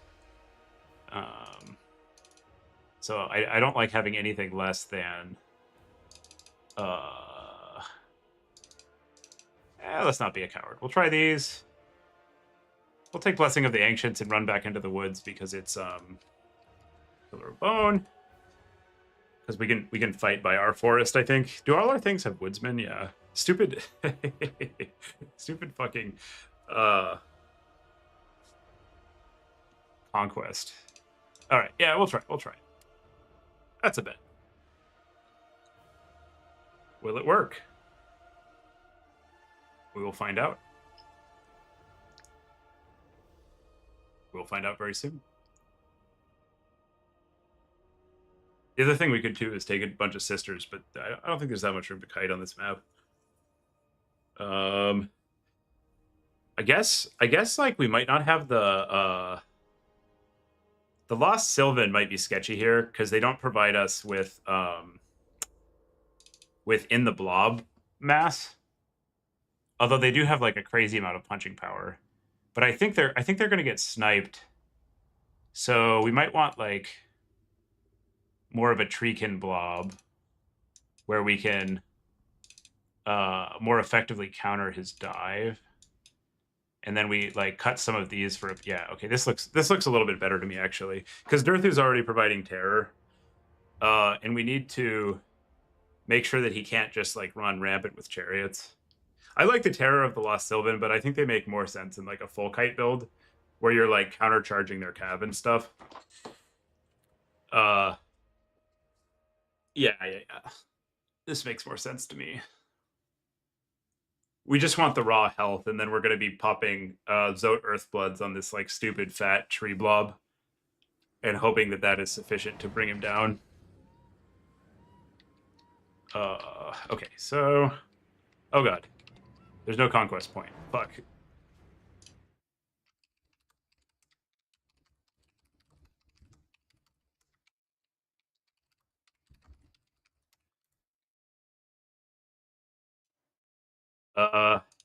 That bars our most stupid shenanigans where we can like white line and stuff, but whatever.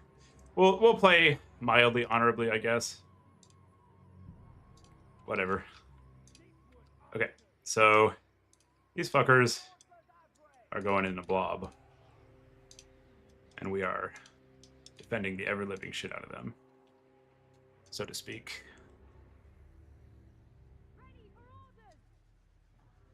Need to make it hard for Sipa to get in. And the War Dancers... I guess we'll just do like a single blob hotkey and then we'll like manual control the War Dancers. This is like such a stupid build. I wonder if he brought the like the vortex.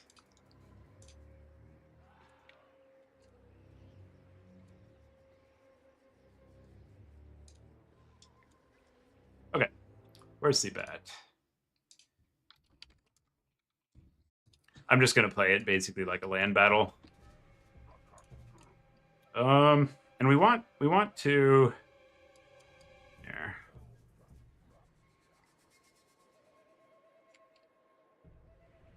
We'll see where Sipa deploys. We want to be like more open ground if we can. And let's actually close off the back of our formation so that it doesn't start out with the hole. The initial hole is not what we want. Are these all facing the right way? I think they are. Okay. So I don't see his caster.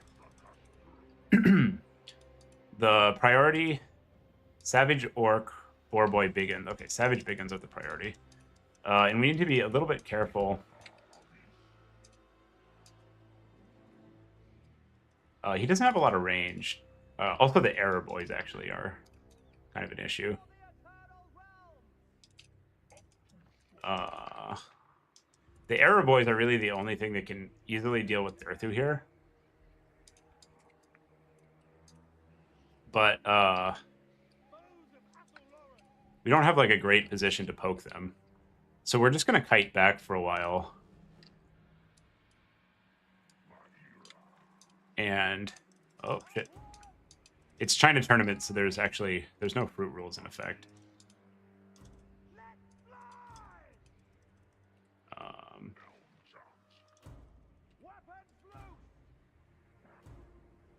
Countercharge there.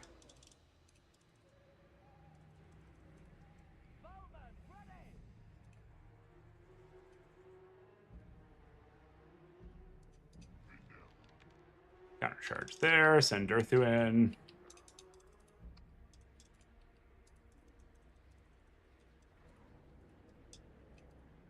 Keep the mass here. Send that over there. Get a heal.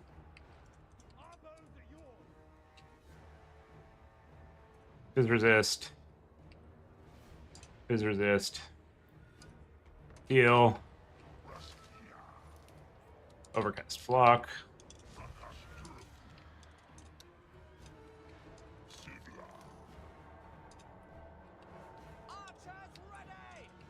He'll probably be able to kite us out because this initial engage isn't looking too good. And once he gets deeper, we're going to Sword of Daith. Right there. Waddle these guys in. Hopefully these come off healing cooldown in a second.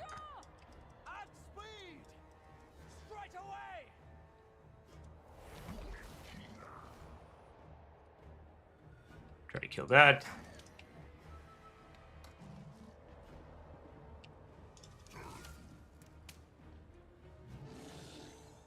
Try to kill that.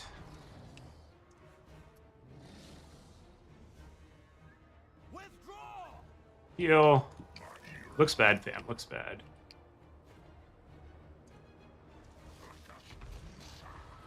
Heal.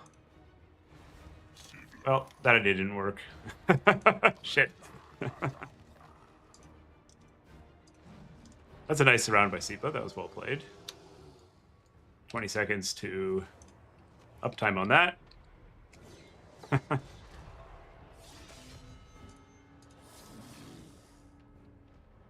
It'll be really funny if he just can't actually get Durthu, but I think the rusty errors in his other range will be capable of dealing with this.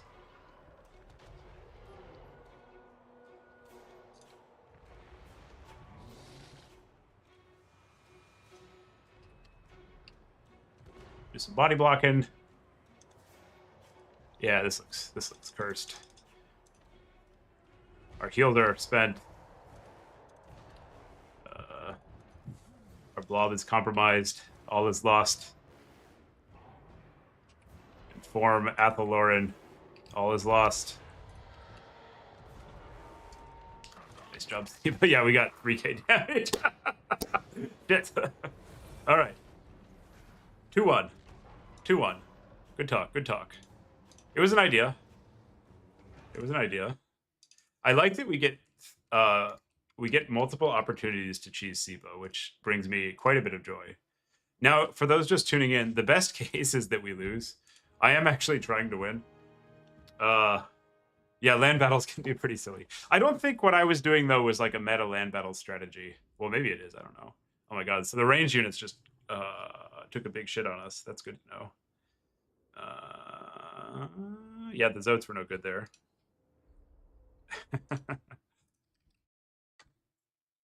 Oh, attack speed had done this into Sipa. Okay. Okay, so it's my pick. How does this Chinese tournament work? So we get to like there's a specification of the rules here. And then I pick a map and I do a pick 3. And it's one of these. Toothgrass, Plains of the Hill, Plains of the Dead, Valley of Thieves. And I know Sipa wants to play Dark Elves.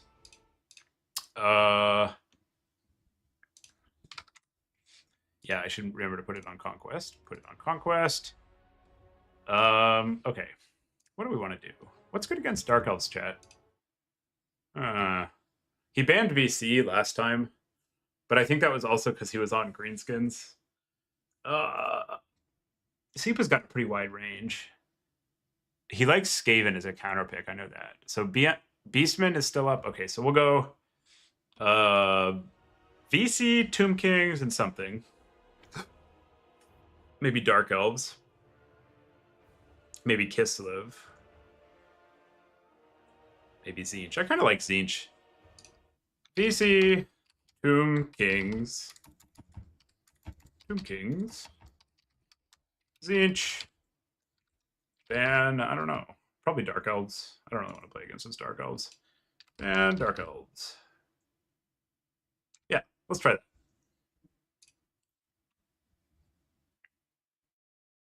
Dark Elves is good against everything? I see. Dark Elves is good against everything. Horny face. Got it. Oh, I gotta do the map. Map is... What's a good map here? I'm not, like, picking really... I guess Crossroad. No, Crossroad has bad aesthetics. Plains of the Dead. What's like a...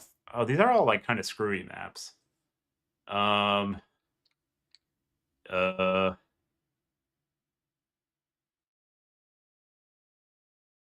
What is Crossroad messed up? What is Crossroad? Sure, Crossroads. Flat map. And we are going to do some conquest bullshit if we are allowed to. With Zinch, we're going to stick a box in the corner and we're going to shoot him.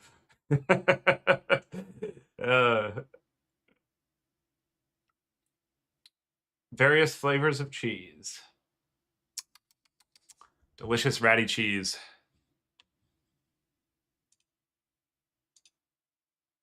Oh, we got Sipa thinking. We got so our pick 3 is not a total disaster.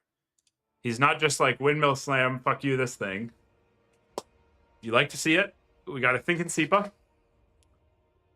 All right. What's he going to do? What do you think he's going to do? How would you counter that? We went VC, TK, Zinch, ban Dark Elves on Crossroads. What is Sipa's counter to this? Well, he thinks hard about that. I'm going to get some more coffee. See you all in just a second. Oh, did that fuck up the frame? Okay, we put the frame back. Frame is good. Hear me?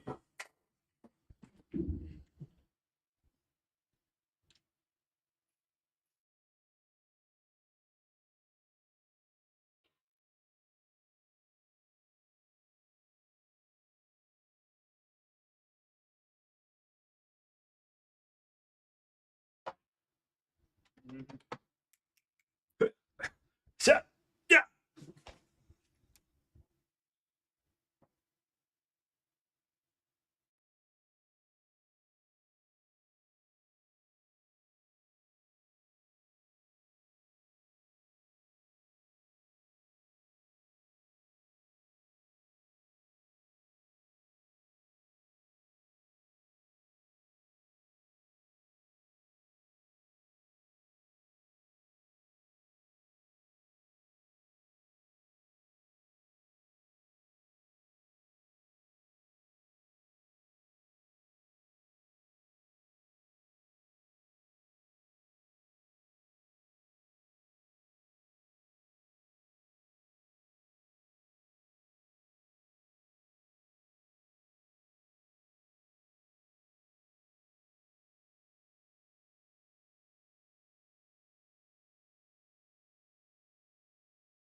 Okay, what do we got?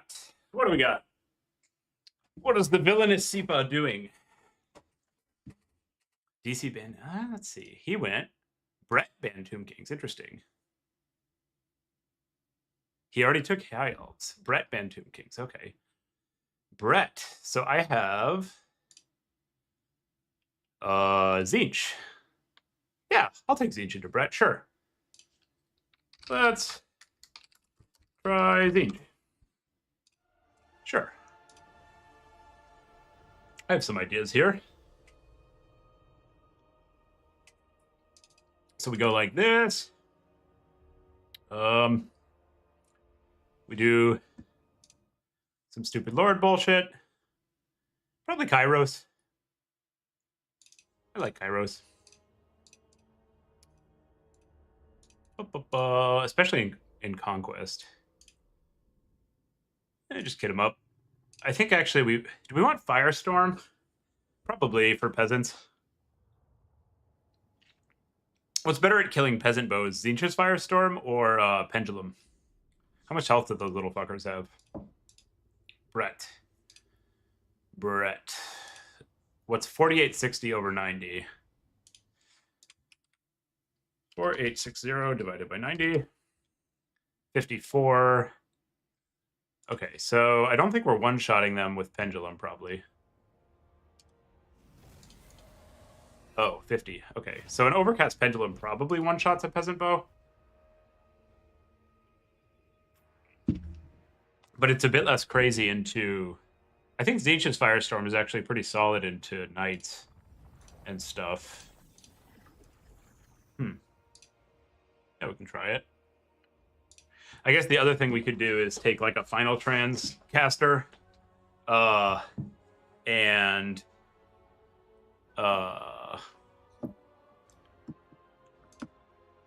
put him on, take like the Zinch Horse Lord, but I don't like that. I don't like that. Okay, so we're gonna go some spawn, bunch of halberds, Severed Claw, couple Chaos Halbs. And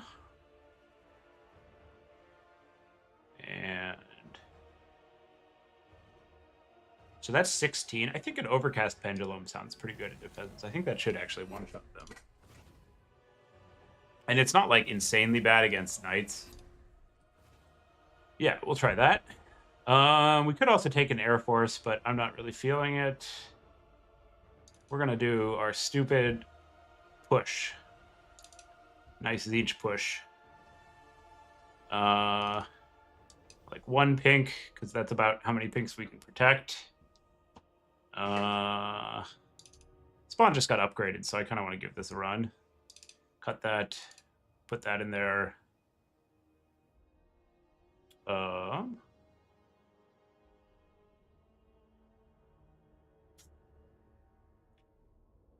So what are we doing if he just like Artie or Archer kites us?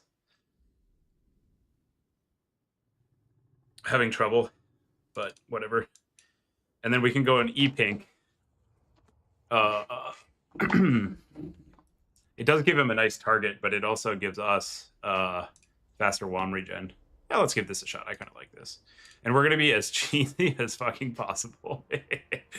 I guess the other route would be that we could take a grinder in this slot. I actually kind of like that. We could take a grinder in this slot and use it to poke his caster and stuff.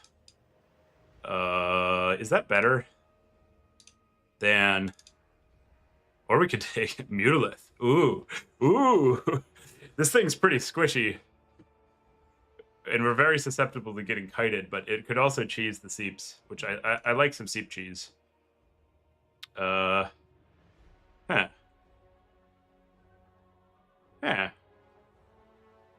Or just more. We could just halberd harder. That's a pretty funny concept. More halberds! More! I kind of like... I can see how Mutalith would win. Yes, the archers are scary. Is that more likely to win than bringing some pinks? The pinks counterfire the archers pretty well, which I think can perhaps force Sipa in. Yeah, I think this is probably better. We're in Conquest. Tickets are 600. Good to go. Yeah, let's give it a shot. All right. Prepare for Conquest bullshit. We are going sweaty.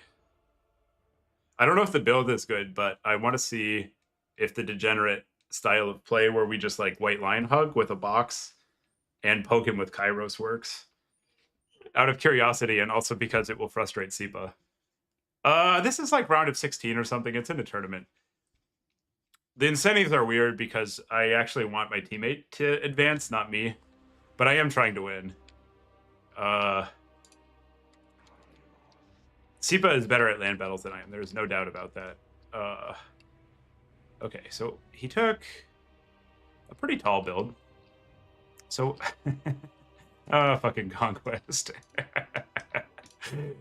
Here's what we're gonna do. We're gonna spell kite him and see if that works. We got, see, we have this ball of spawn. I wonder what the best formation is for this ball. So at some point we're actually gonna have to push because he will actually kill us. So we do, I think we do it like this. Like the pinks go in the middle, and they get spawned behind them as like a mass blocker. Yeah.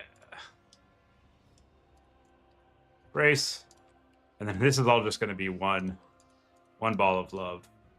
Actually, I guess I can micro the spawn independently. That's not too much. And then Mr. Kairos goes over here. Hopefully he can stay away from Lewin. If that's what Sipa brought. We'll tell Sipa GLHF. And here we go.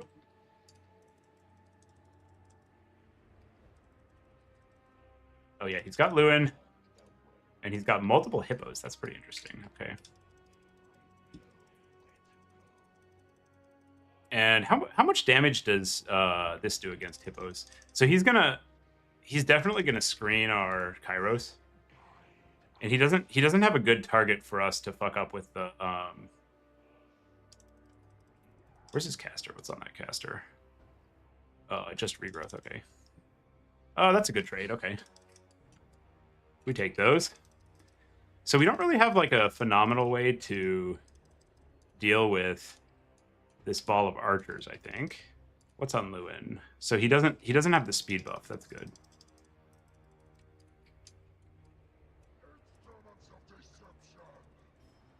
And he's gonna screen our Kairos. How fast is Lewin? He's faster. Okay, that's a problem.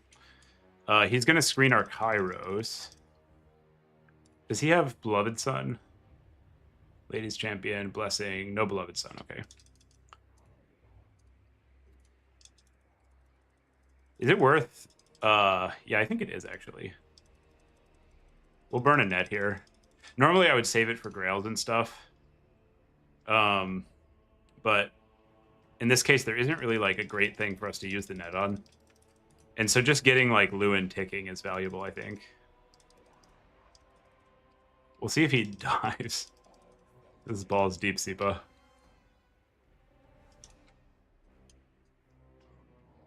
Yeah, okay. Thus concludes the tickling of Lewin. Gucci Gucci Goo. What we're actually trying to do here is get some WOM. And we have Kairos and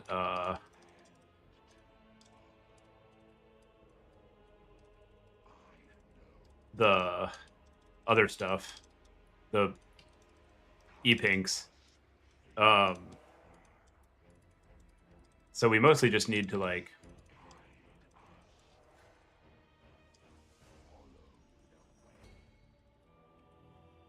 oh, this is pretty funny. We do need to keep the push going. Like we can poke him to our heart's content so long as the push is progressing. Oh god. That doesn't even work. I didn't know that.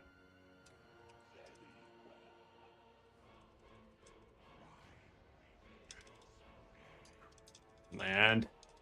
Land. Land. Nope. Conquest. Sipa was ready for our shenanigans, is what I'm taking away from this.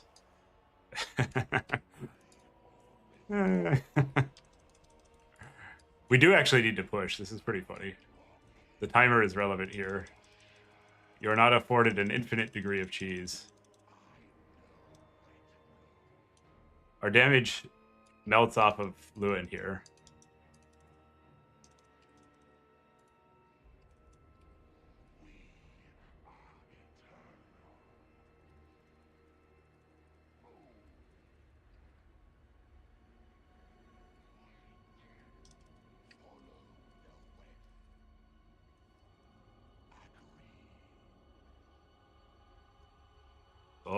Oh, nope, no landies.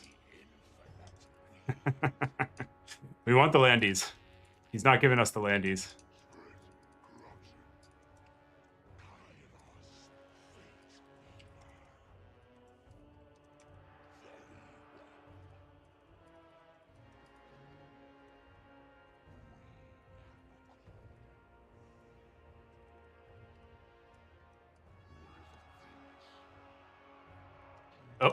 He's in. Lock him in. Hit him with the stuff. Hit him with the stuff.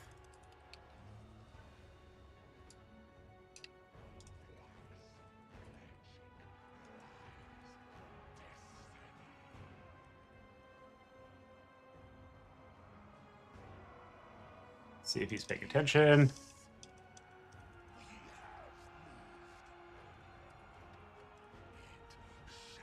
Try to bait Kairos a little bit.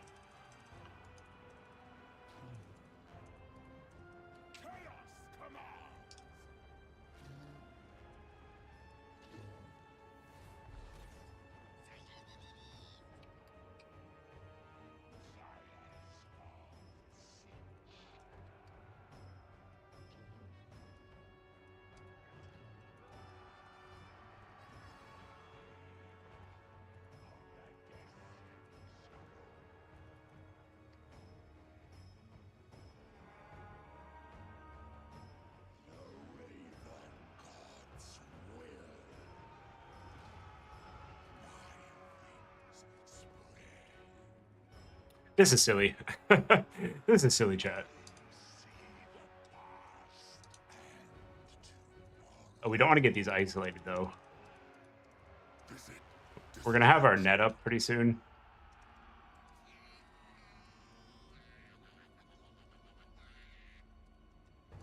Yeah, we don't want to spread out too much because he can cycle charge and heal us till the cows come home.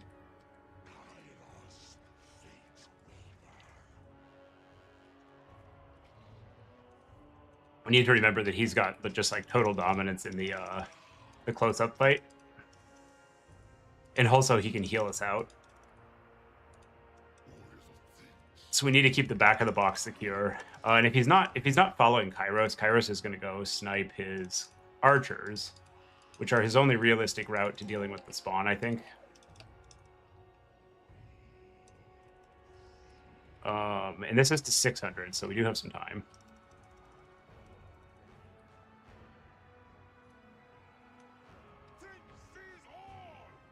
And we will get on these with the net.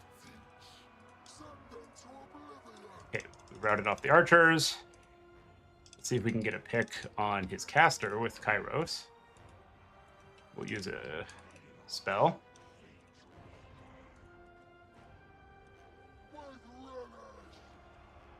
Nice. Doing pretty good damage. And now I think we want to slow push onto the point.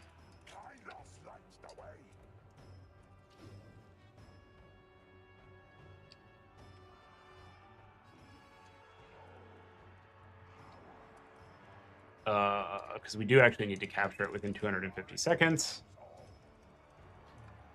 He doesn't really have anything to like hold the point with. Pop that in land.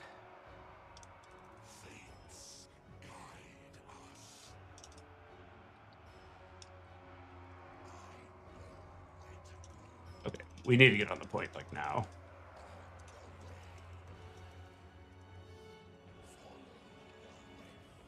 We'll see if he dodges. Nope.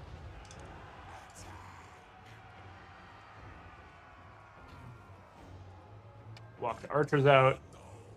One of these will hold the flank. And then we'll just post up on the point since the time pressure, the impetus is on him. So we have Mr. Kairos here. Oh no, don't shoot, don't shoot. We need to take off so that it actually works. And these guys can take the point and then just chill. I would like to get this back to the point if at all possible, but that might not be possible. Take out his healer. We got the point. Good shit. He has no archers left, which is fantastic. Healer's down.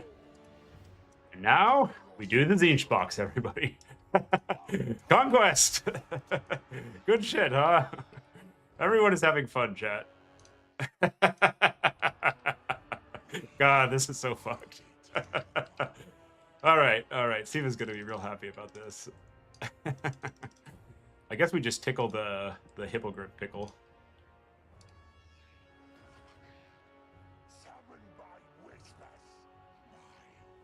Save up some more Zinchi and army abilities. Yeah, he can kill that one. That's fine. Pickle Griff. We got our shields. He's waiting for Sword of Corona, I guess.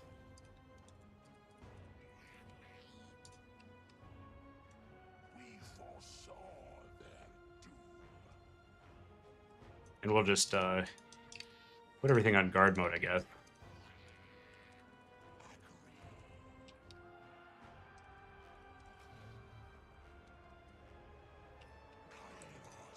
Shoot some stuff. We're just making sure we're not shooting ourselves in the back. Because I don't think he really has the DPS to stop us here. So the only way we really die is, like, we provide the DPS by shooting ourselves in the back. Or we make some egregious misplay.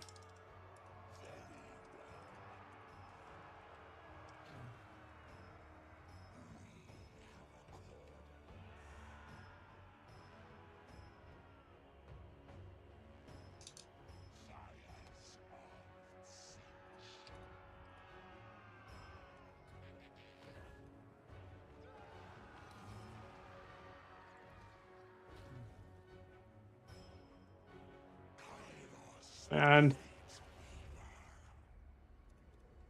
we want to route off all this chaff. So he's forced to fight, like, against spawn. There we go. Let's fucking go, chat. Ah, yes. Glorious conquest. Good stuff. Good stuff. You love to see it, huh? Yep.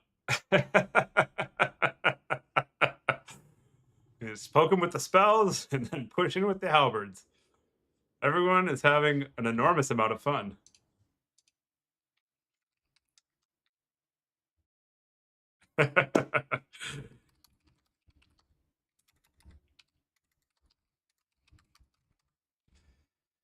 All right. Well, that was fun. Yeah, Sipa. I don't know what he was thinking. I kind of want to get him in here to ask.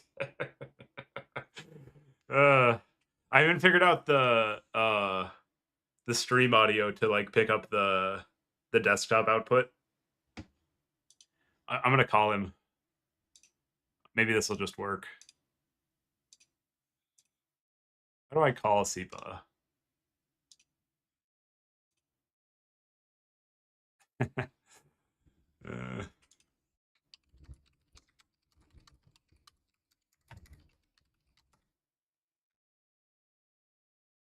We'll see if Sipa takes it. Maybe he's mad. That was a pretty down low way to do that, I would say. It's funny.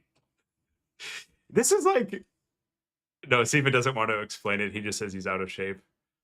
I need an explanation. That requires you to explain yourself, Sipa. I wouldn't do this to anybody else, but it's Sipa. Sipa gives me so much shit. Oh god, now we have to get ready for the next couple rounds. I wonder if this would work in land battles. Like, if you have to push, does it still work? Maybe. All right, well, that was a fun stream. Thanks everybody for watching the SFT. Managed to take down the dub there, and also that best of 5 finish with Sipa.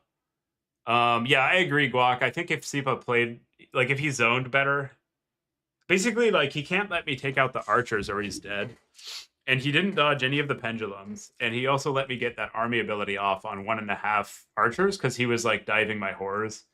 It is a build that, like, puts him under a decent amount of, like, micro stress because he does actually have to keep the archers out of range of the horrors, and the horrors run faster than the archers because these will just like Shrek the archers if they get to shoot. So he's got to like dive the box, and then while he's doing that, he needs to keep me off his archers. And because he went so tall, because he was trying to avoid me just like what I was actually trying to do was build up Army 3 with blue fire against like Grail Knights, and then just or against anything, and then Gaze of Fate plus Army 3 the Grail Knights, which one shots them. So he played around that, and he took stuff that I couldn't do that to. But then as a result, he didn't have enough units to protect his backline from the spells and later like just a Kairos Terror and the horrors. So yeah, I don't know. I kind of like to play some Artie there as Brett. So because like otherwise you need to kill the Chaos Warriors with archers, which is hard, or in melee, which is harder. And the Brett Trebs do a very good job of taking these guys out. So that would be what I would probably change if I were Sipa. Anyways, thanks everybody for watching. If you like this kind of content and you haven't already, remember to subscribe and like the videos. Just getting started out, it helps a lot.